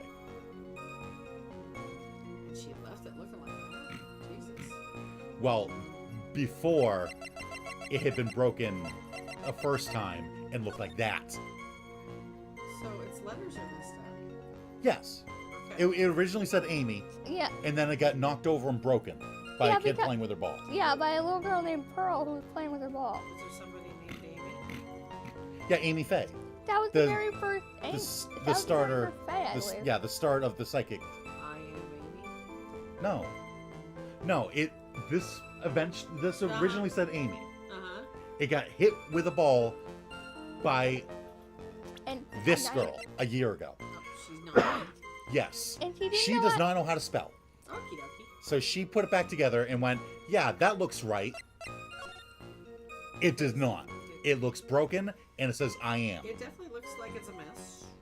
Yup. So it then got put in a box. And then Adrian Andrews took the box, dropped it, shattered it everywhere. She went, oh no, I'll put it back together. And went, oh, it clearly said Amy. So she put it back together with it saying Amy again. Can you go back to the broken face? This is so bizarre. Like, seriously. Wow, look at that mess. Yeah, how did no one know? How did no one notice? How did someone not be able to put that back together the correct way? That's just... No. How did nobody notice that was broken? Right? But yeah, she couldn't spell. And she's Yeah, also she couldn't not spell, very- so she put it back together and went, yeah, that looks right. And she also doesn't know how to do arts and crafts very well. So she's dyslexic, basically. She's 8. She was 8. She was 8 Amy, years I old. am. Yeah. She, yeah. Close enough. She was 8 years old. And she thought it looked right, so. Yeah. Okay, so okay, now go back to is the picture is the thing that he says is key?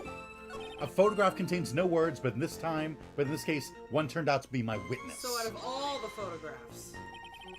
So by photograph, you mean this piece of evidence here, is that correct?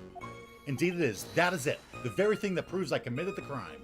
The very thing that proves you committed the crime. Surely even you understand by now. Lord Lee Taylor provided that camera. There's no way I could have tampered with it. That means I could not have killed Kane Bullard unless I had an accomplice. Think long and hard about that night. The basement warehouse and this picture that supposedly captures it. It's gotta be here. Isn't there something funny about this picture? Oh, yes. That's why I'm like... You bet there is. Are you implying that this picture is a fake? You bet I am. There's definitely something strange about this picture. We took a look around the basement warehouse that night before the theft took place. And there's something in this photo that does not match my memory of that night. Very well, then let's hear what you have to say. I swear, it's yet again we had to press again on the same thing. What have you done this before? What about this photograph do you find funny? Every once in a while we have to press on a statement, they'll say something, and then we have to press on it again, and then they go, oh yeah, let's talk about something else. Was there a picture when they checked it the first time? No. He didn't take any pictures of the basement? Did it show? I swear if this works. The funny part is right here. Why, this is the blood stain. Oh, blood! Now this case is getting interesting. Oh god. So it was the same one you This is our curse. Because one time literally one time a guy goes, here's half of a testimony list, like a list of evidence. And we said, cool, thank you. You know what we had to do? Show that to the guy who just gave it to us, and he'll go, oh yeah, here's the other half. Yeah! Oh my god. Let's not make it complicated. I'm like, why didn't you just give us the whole thing? Like, he literally looked at it and went, oh, that's only half of the evidence list. You should take the other half. You just gave it to us and told us it was half the evidence list. Oh, blood, now this case is getting interesting. Oh my god, I'm mad. Not exactly. This thing is actually pink paint. Oh, just paint. And peach colored at that. From blood to peaches, the judge sure loves going on his wild tangents. The problem with this photograph is not the paint. The problem is, when you consider the layout of the basement warehouse, it turns out that something that should be there is nowhere to be seen. Well, Mr. Wright? Oh yeah, that's right. It's not the cutout in the paint. It's the statue. The statue didn't show up until that day. Meaning the statue should have been in that picture if it was taken on that day. Well, Mr. Wright, what is supposed to be in this picture instead of the paint stains?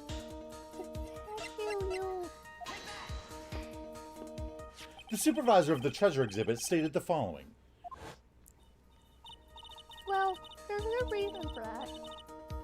On the day of the crime around noon, that golden statue just happened to arrive from the mountain training hall. I realized that the statue would be the perfect size for covering up that paint stains.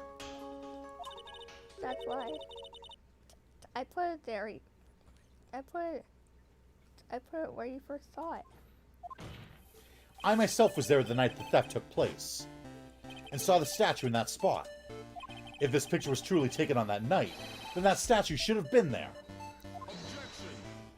But when I went there the day after the theft, that statue of the old bag was sitting in the corner.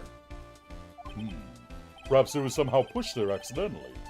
Your Honor, the statue is slightly larger than yourself and quite heavy. It would take more than an accidental push to move it that distance. Huh. In that case, can you prove it? Can you give us the rhyme and reason as to why that statue was moved that night? Can you do it then? Never mind who moved it. The real question is, why did they move it? Well, Mr. Wright, hope you're prepared with your answer. Now then, who was the one that moved the golden statue on the night of the crime?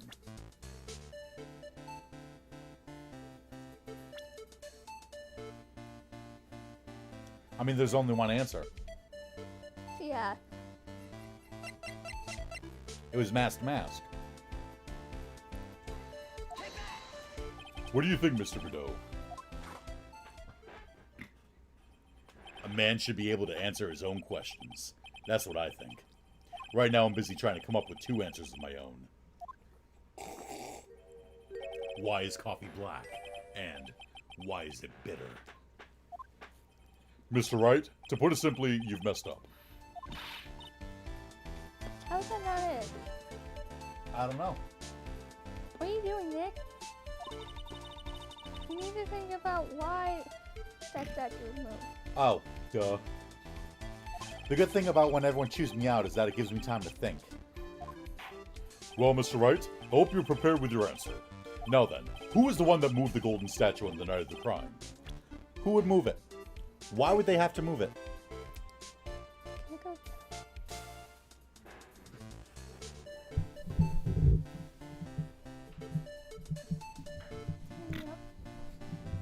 What? Pull you up? Jeez. You know, for having metal rods in your spine, you sure do slip a lot. Yeah, I know. Gravity. Down, down, down, down. Okay, so who was the one that moved the golden statue on the night of the crime? Why would they move it? Why would they move it? Well, what did we just prove? We proved that the statue should have been in that picture, Yeah. but it wasn't.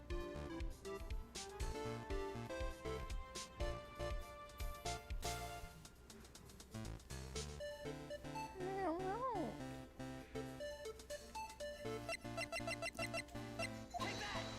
The one who moved the statue is none other than Luke Atme. Come now, Sir Lawyer. There you go again on one of your strange delusions. Mr. Wright, what basis do you have for your strange delusions? It's very simple.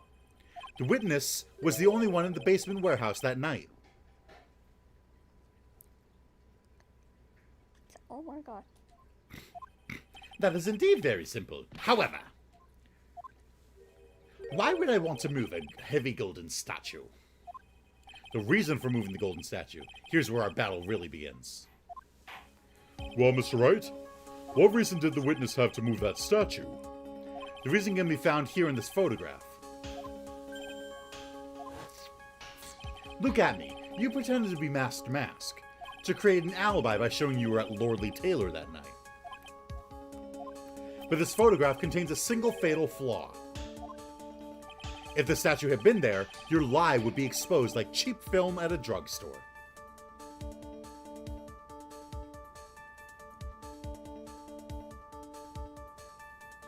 Do you get it? Because we're saying that this was taken at a different time, right? Okay. So if it was taken at a different time, the statue wouldn't have even been there yet, right? So we've got a picture taken with no statue. Then the statue shows up.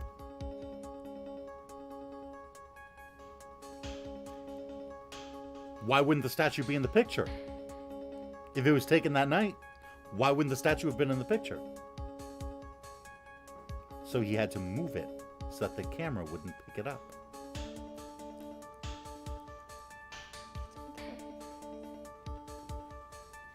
He takes a picture and says, look, this is me on the 12th. There's no statue there. It is me on the 12th. Okay? Then the statue shows up and is sitting right there. If the picture was taken after the statue got there, the statue would be in the picture, right? So he pushed the statue away so that if you looked at the picture, there's no statue in the picture. See? See? It was totally taken on that night because the statue was out way over there. That's why the statue's not in the picture. Because it was pushed. Yeah, that's why. Definitely not because the picture was taken beforehand and there was no statue there to begin with.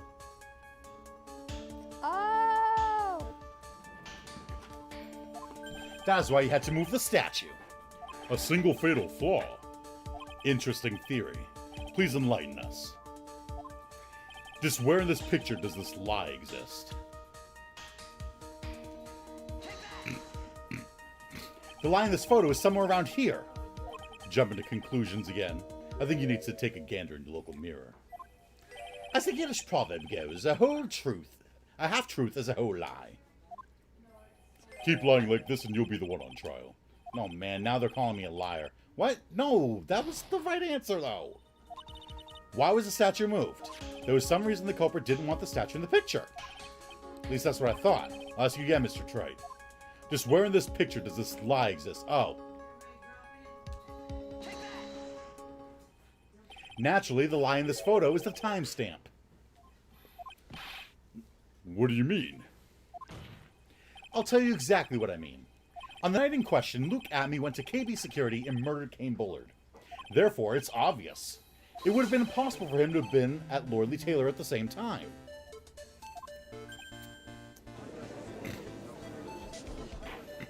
But what does that have to do with the statue being moved? Remember, if you will, Your Honor. When was a statue placed beside the warehouse door? Well, the statue was taken down to the warehouse on the day of the crime. And it was placed there in order to cover up the paint. Exactly. Luke Atme had already decided on the time when he was going to kill the victim. And so, in order to create an alibi for that time, he took this picture days before the murder took place. What the? Of course, the statue hadn't yet been brought down to the basement warehouse yet. That's why he came so early. That's why what? He came so early. Yeah, So he could use the camera. exactly. Oh, So, on the day of the crime, Mr. Atme must have been quite nervous.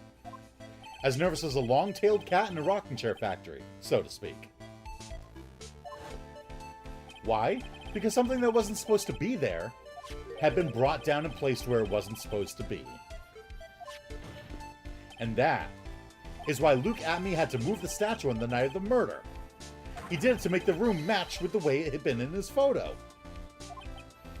Wah!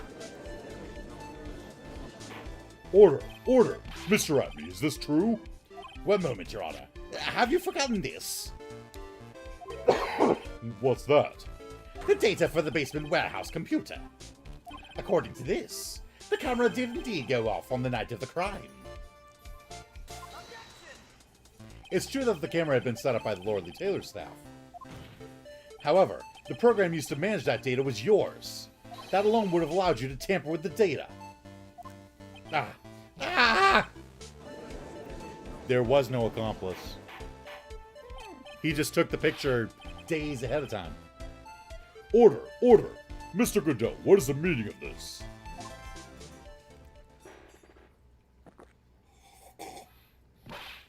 Godot, I warned you about making me wait. Now put that coffee down. My 11th cup. I've promised to drink no more than 17 during the trial. Which means I'm still good till the last drop. However, the defense is a very good point. A good point. So what? We are all but travelers on a road of infinite points. I think he got his points mixed up with his other points. So you say this photograph was taken ahead of time, and that the statue was moved in order to make it match. That's a very interesting idea. However, there's one point that can't be denied. Which is?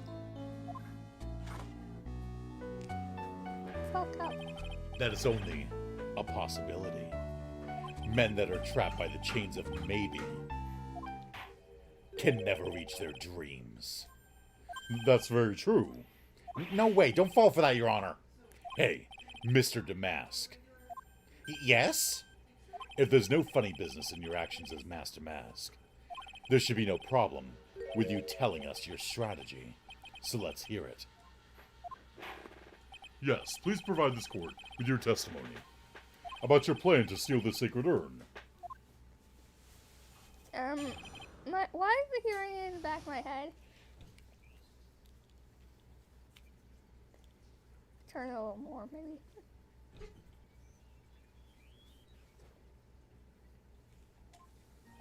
I first received the request from Lolly Taylor about 20 days ago.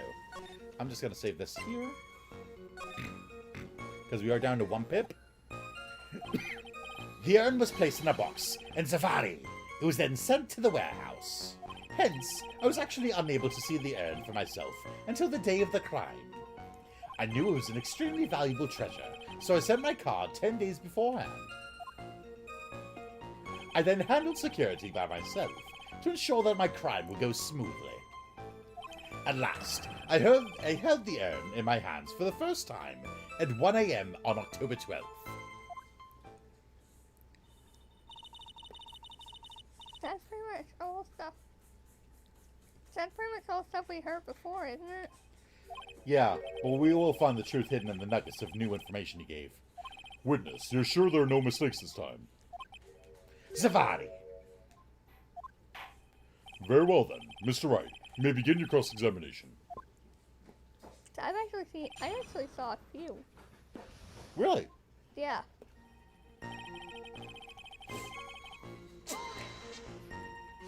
You were asked to guard the urn by Miss Adrian Andrews, is that right? Indeed. It seemed that they had heard of my sparkling reputation. I see Miss Andrews is still attracting the weirdos. You better watch out too, Miss. You better watch out too, Maya. The urn was placed in a box in Safari. It was then sent to the warehouse. You mean this box? Yes, that pathetic box. Lady Andrews was especially taken with that urn, and she wouldn't let anyone enter the storeroom, not even me. Huh. Interesting new tidbit. Hence, I was actually unable to see the urn for myself until the day of the crime.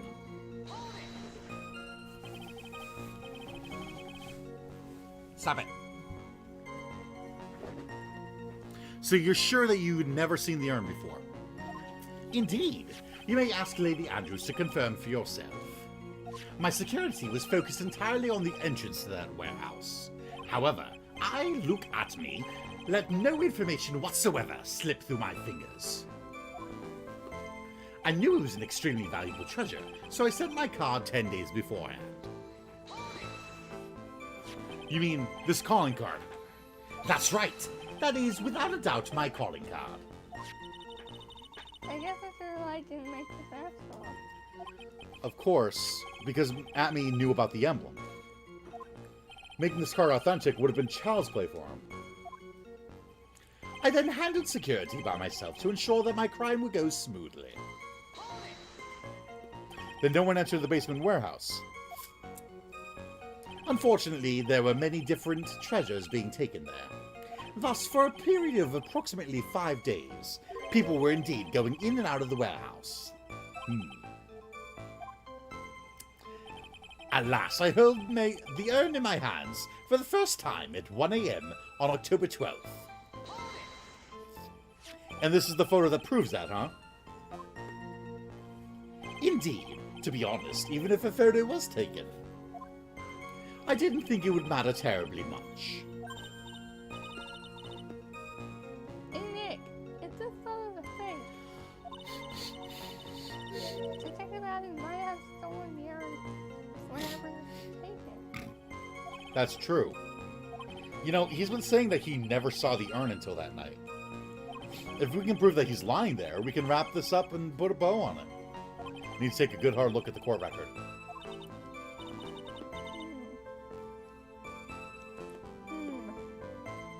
Not a lot to go on, is there? That detective's been covering his tracks. There's only one thing we need to prove in this cross-examination.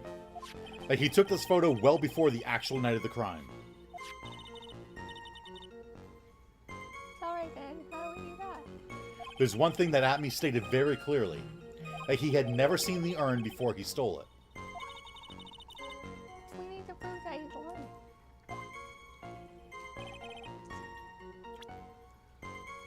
Turn his badge. Makisama. Exhibit poster. Golden statue. Mask calling card that says, I will be coming to purloin the most priceless work of art on display in your Treasures of Korean exhibit. Take good care of the speckled urn, won't you? Yours truly, Master Mask. Found it! Oh, what? Found it! What is it? You just read it.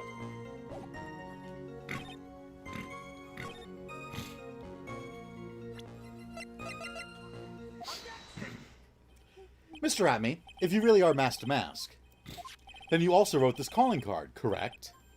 But of course. Is there a problem with that calling card? Allow me to read a passage from the calling card that Master Mask had written. Take good care of the speckled urn. Now, the speckled here surely refers to this pink pattern on the sacred urn. Yes, that is true. But so what? Truth be told, there's no way that Master Mask could have known about this pattern. What do you mean? This pink spotted pattern on the urn is actually nothing more than paint stains. Paint stains? And these stains did not appear until after the urn had been taken to Lordly Taylor. I'm not finding this joke to be very funny, Mr. Wright. The day that the sacred urn was taken to the warehouse, the urn was broken due to human error, or should I say, an error-prone human.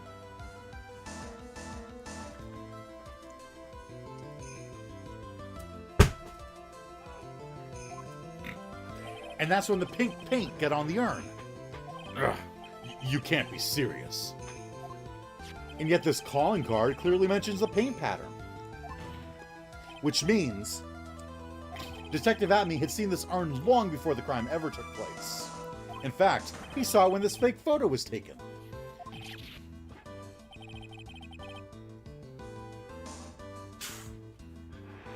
And because this photo is a fake, your alibi for the night of the murder no longer holds water. Ah!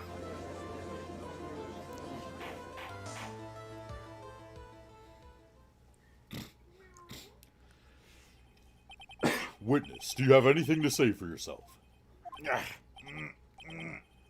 All right, that did it. He's broken.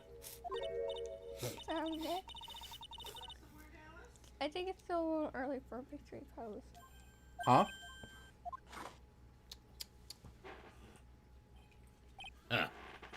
It's so sad. No one has any conviction these days. Conviction, you say? Yesterday, we all decided unanimously that this man was Master Mask. And now we're calling him a murderer. You don't think we're being a tad fickle? That's a good point. No way. Don't fall for that too, Your Honor. You say that Luke Atme was the one who killed Kane Bullard. Then let me ask you this. Why would he do that? An excellent point. Motive, Mr. Wright. Motive. Might you, my murderous motive manifest? That was actually kind of fun to say. Might you, my merry murderous motive manifest? Nick, he's getting a second wind. If he prepared an alibi and pinned his crime on Ron Delight, as you say, he must have had a very strong motive for murder. The only one with any motive we've seen is Ron Delight. Isn't that right, Detective? Indeed. According to my own research, the boy's motive is clear. Without a motive, it's nearly impossible to prove guilt in a murder case. Now then, maybe you can enlighten us as to what the defendant's motives were. I'd be honored to, Sir Old-Timer. We've been waiting for this one for a while now. They're doing everything they can to make Ron look suspicious. Despite our lack of hard information, this may be our only chance. Can you fix my hair on my face?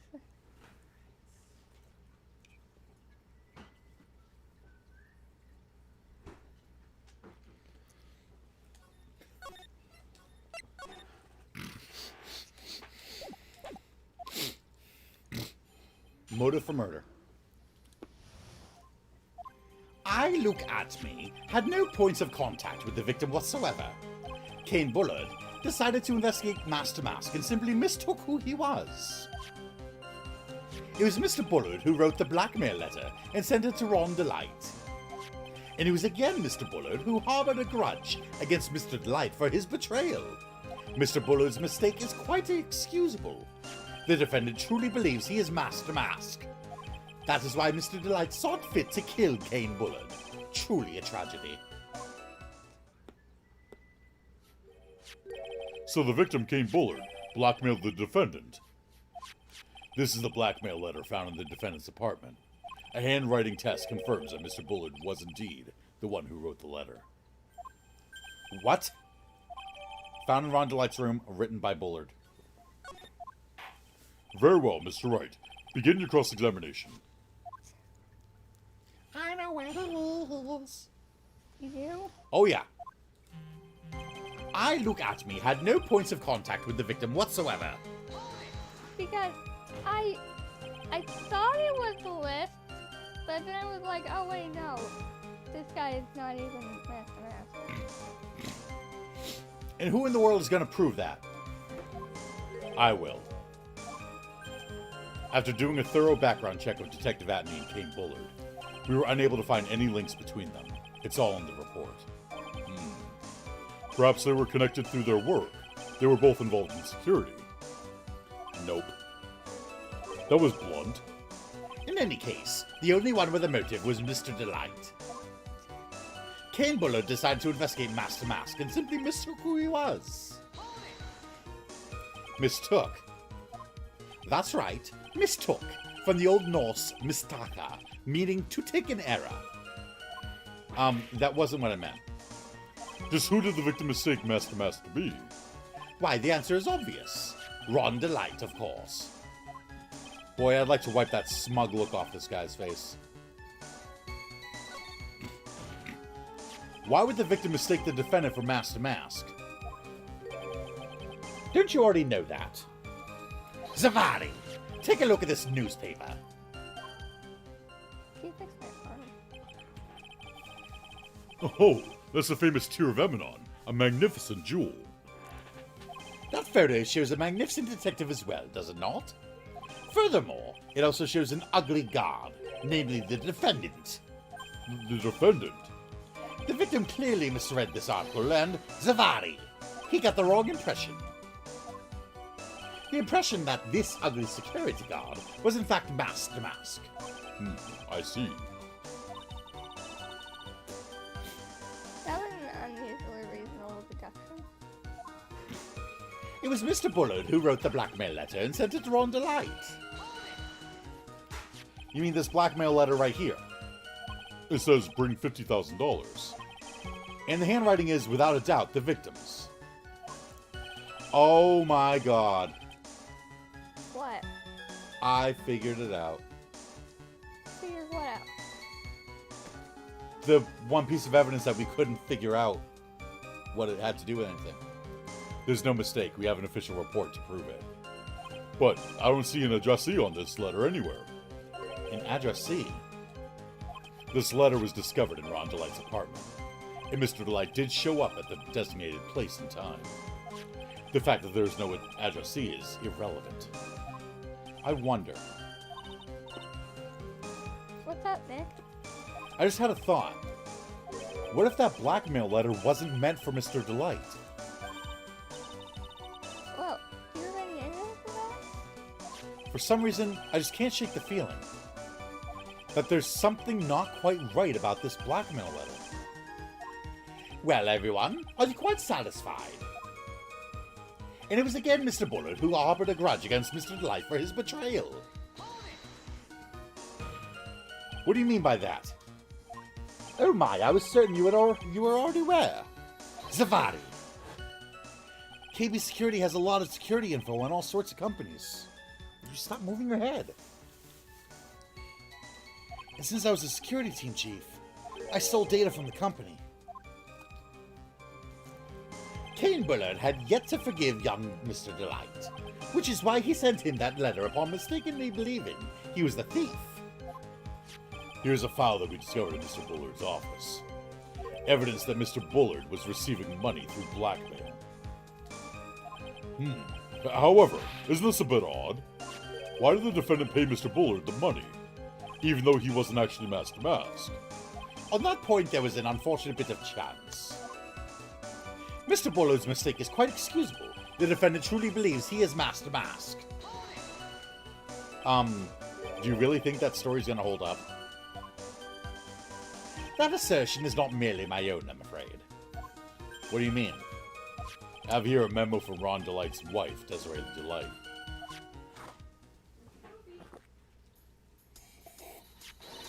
Ronnie thinks he's Master Mask.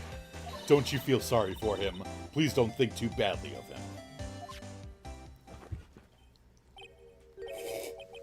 Huh. Well, Mr. Trite. Ugh. Was he trying to act like Miss Delight just now?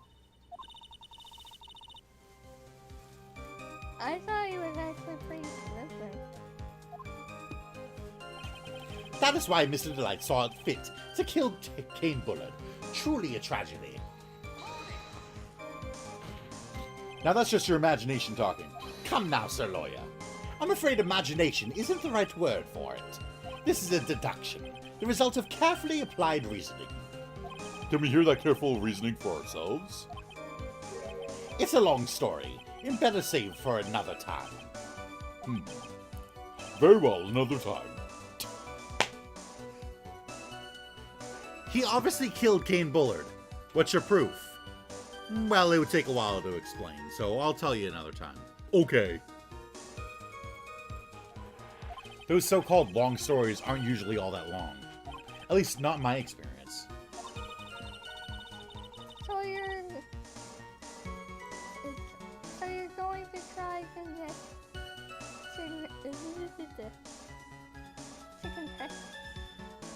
Detective Abby and oh my god. 2. It's literally one word. Yeah. Just one word. It only has 2 letters in it. Such a small word. Why is it giving me so much trouble? Ugh. Okay.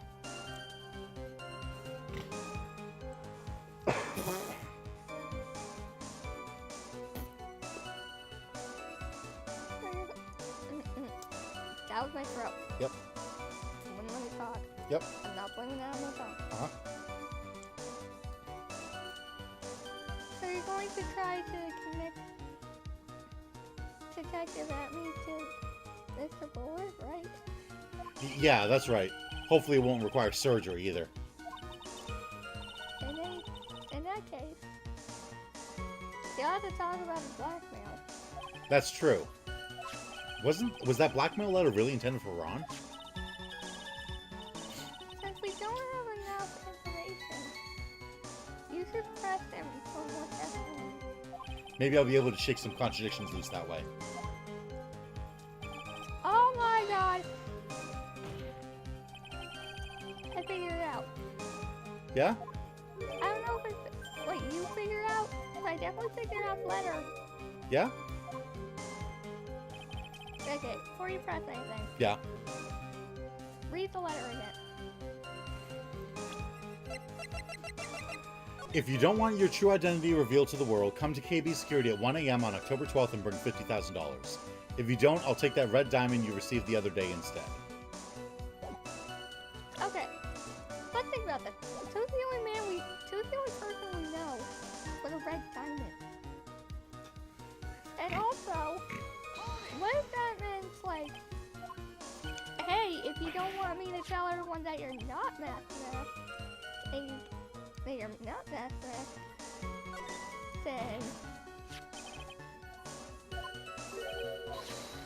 then bring me $50,000.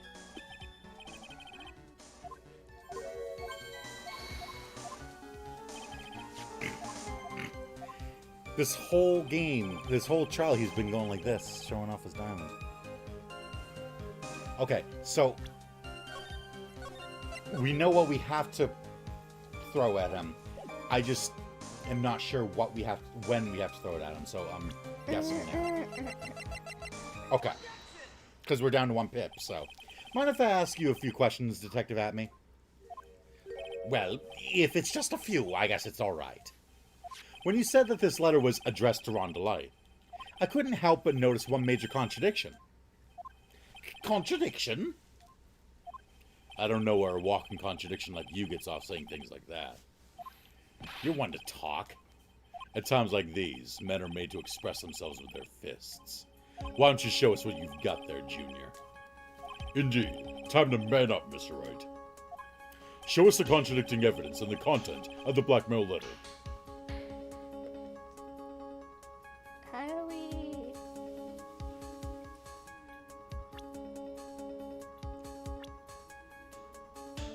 How... I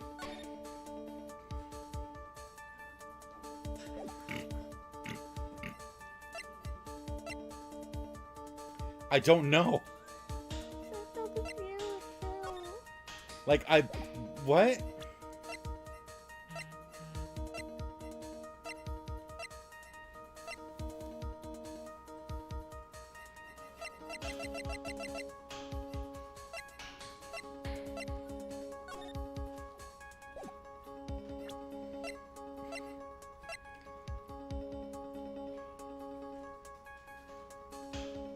Is it this?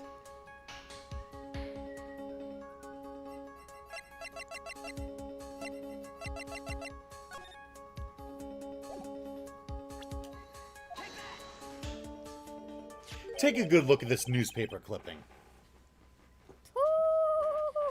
Do you get why it's a newspaper clipping? No. Well, you said that the letter was meant for Luke. Why do you say that? Because of the diamond part, mostly. Because the diamond that he has on his left hand. Yeah, He's always going like this. Oh, right? now that you're saying it's on his left hand, I'm starting to think it's a wedding ring. No, it's on his middle finger. Oh, it is? Okay. Yes. And if we look at the newspaper clipping, She doesn't even have it. he doesn't. Because he got it afterwards. Huh.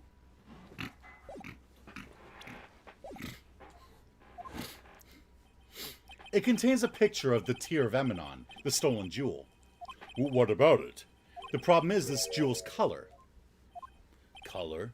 I'm not much for discussing color myself. According to the clipping, the color of the stolen jewel was blue. However, in the blackmail letter, a totally different jewel is mentioned. I'll take that red diamond you received the other day. Red? Which means the red diamond described in the blackmail letter is not the Tear of Eminon that Master Mask stole at all. And your point is, Mr. Trite? So you're trying to say that this blackmail letter was intended for someone else? That is what you're trying to say, right, Trite? That is what you're trying to say, right, Mr. Wright? Well, that is... Oh my god. Can everyone just stop talking, please? So, that is what you're trying to say, right, Nick? Yes. This is who Kane Bullard was actually blackmailing.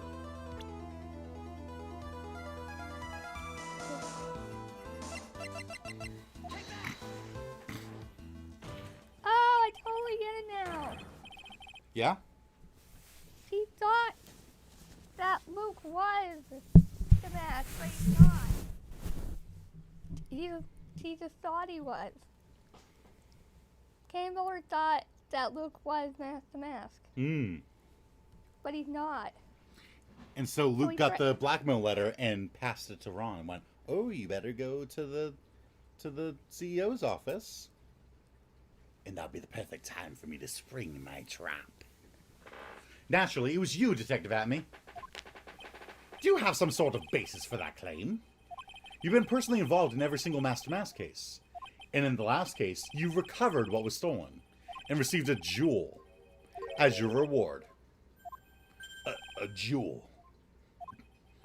Probably the one wrapped conspicuously around your finger that you keep showing off. That red diamond ring.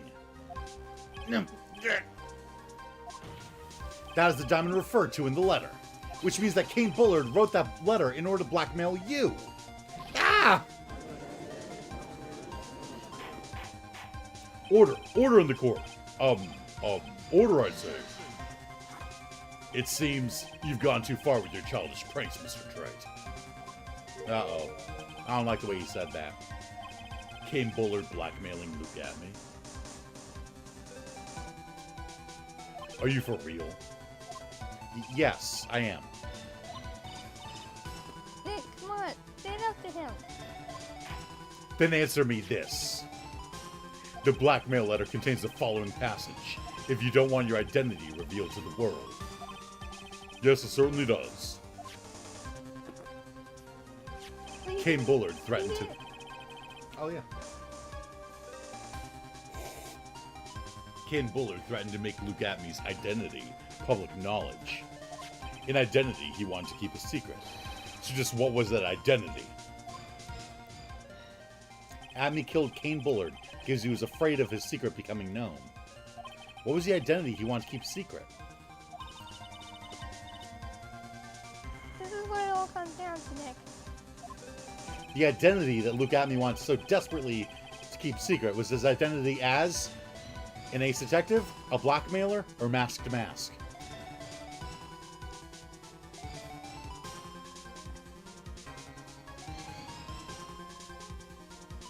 No?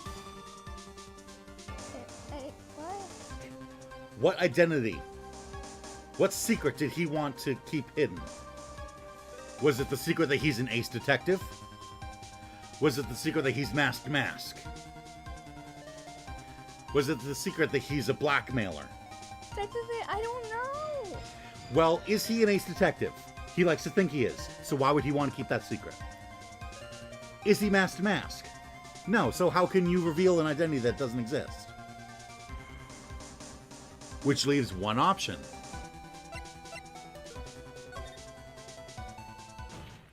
Luke Atmey was a blackmailer. Objection! Hey now, isn't that a little different from what you've been saying? You said that Kane Bullard was the one blackmailing Luke Atmey. Are you saying that Atmey was blackmailing someone else on top of that? Yeah. Mm-hmm. Can I have a drink?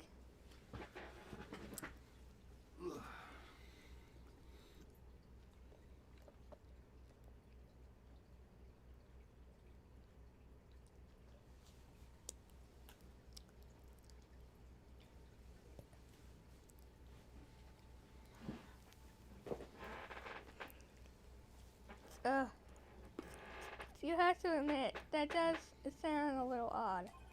It's not odd. It's the only thing that makes any sense. Kane Bullard was blackmailing Luke Atmey. But Ron DeLite was also being blackmailed by a certain someone.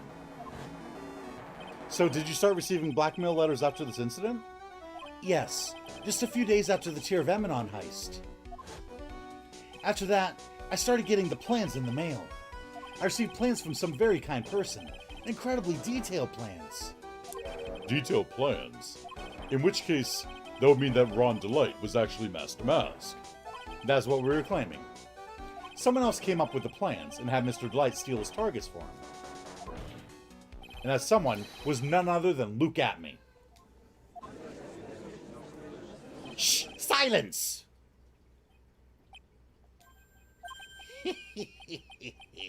Now I see. It's all becoming clear. What is? When you were in grade school, you received the same report card every year. Careless, with a tendency to jump to conclusions. Am I wrong? How did you... You say that I, Luke Atmey, was blackmailing Ron DeLite. In which case, I would naturally know all about his relation to Master Mask. Well, yes. Ron DeLite started receiving plans from his second crime onward, correct? Which means I learned of his identity when he committed that first crime. Good point. You certainly couldn't have blackmailed him otherwise. In that case, let's see some hot, bitter evidence. During the first crime, how did Luke Atmey know that Ron DeLite was Master Mask?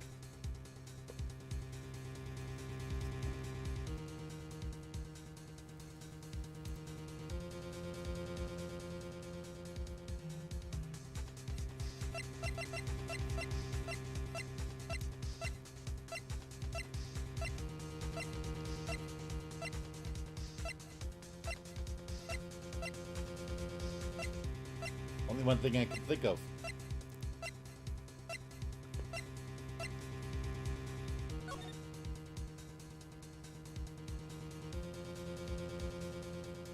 You think?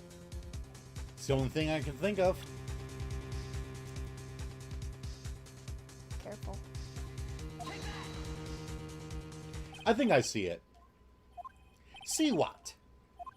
When you were in grade school, you received the same report card every year. Gets into lots of mischief trying to be the center of attention. What do you mean? This newspaper clipping. It has a picture of you and Ron Delight in his guard uniform. It seems that Master Mask didn't just disappear into thin air. He just took off his outfit and hid it in a bucket. That sounds far too stupid to be true. Well, this is Ron Delight we're talking about.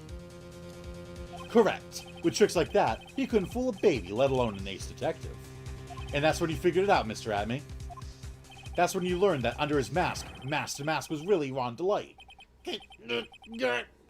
What the? Wasn't he supposed to be Master Mask? Not only that, it looks like he wasn't even an ace detective. I can't believe it. He was just a slimy blackmailer. What a fraud! Trying to pass himself off as an ace detective. Why, you? How dare you expose me like that?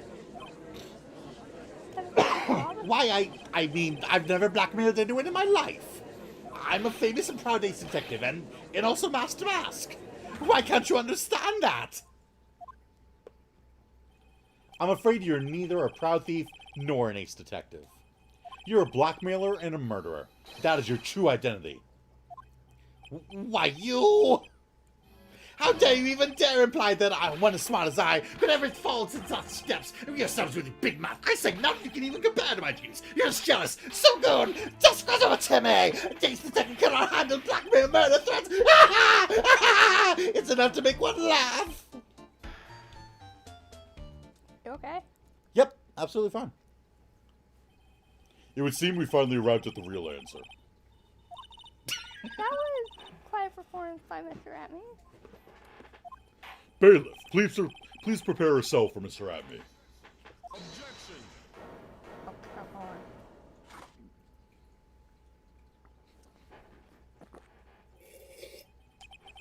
The hammer that strikes too fast has no time to aim. What do you mean? I'm already prepared to deliver my ruling. Allow me to say one thing. I will be the one to judge. No, it's literally my name. I'm judge. I judge. Me.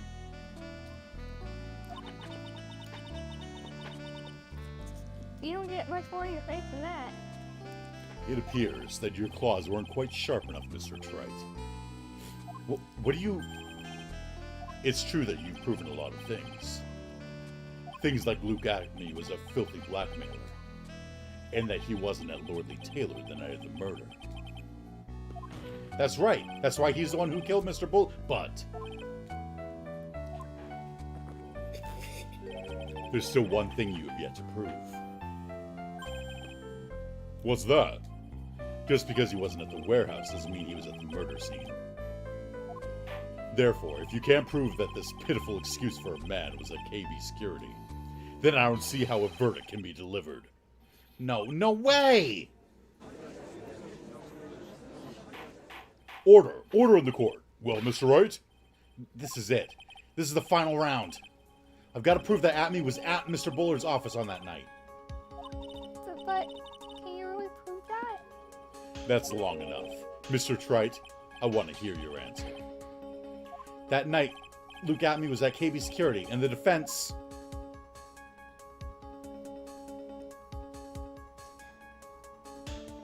I mean, we gotta prove it, right? Yeah, we have no choice. Also, what are you eating? Nothing. The defense can prove it, with evidence. So what are you... That's my teeth. Are you sure? Ha! Don't you worry. I'll watch over you as you break down and fall to pieces. Very well then, let's see this proof.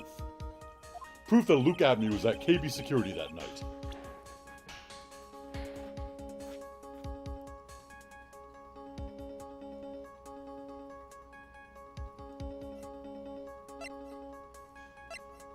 Oh no, you think you don't know. Well, I've got a pretty good idea. But we only have 2 tickets. I know.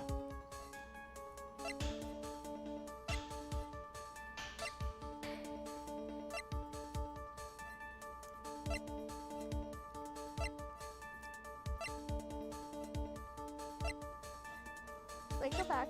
Hmm. Again. Hmm. Again. Okay, wrong record. Do we have the security card record? That one? Can I check it out? No. No, it doesn't let you read it. Nope. I said security card. Oh.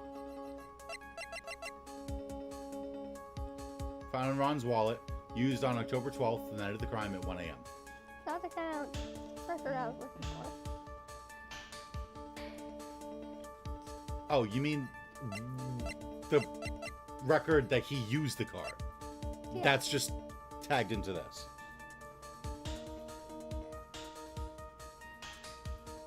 What I want to see is... Okay. Remember the very last case Yeah.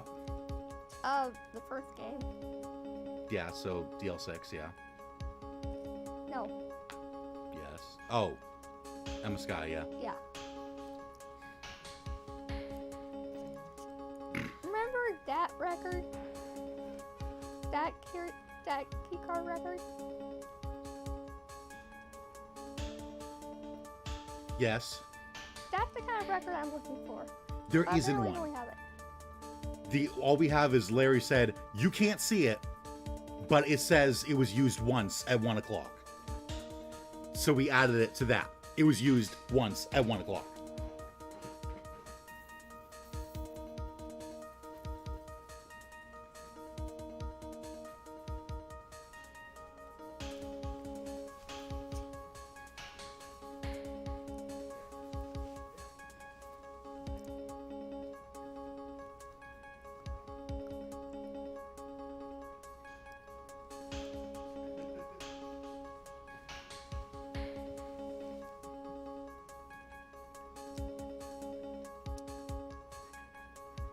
Well, any thoughts? No?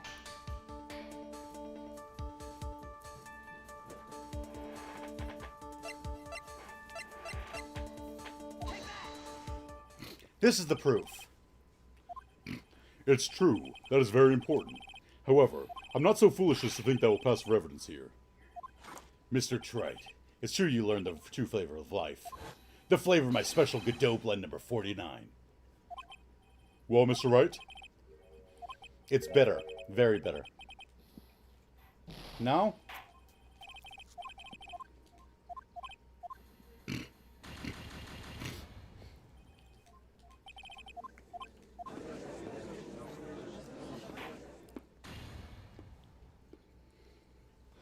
I figured that was it. Okay. Okay.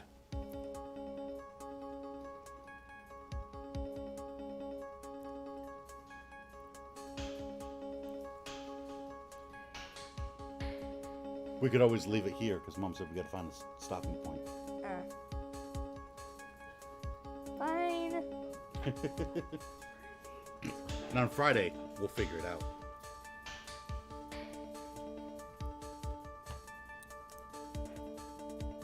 What? Trying to find the birthday boy. F. Okay, guys, that's all we have time for today. Because, like you heard, we gotta stop. But don't worry, we'll be back on Friday.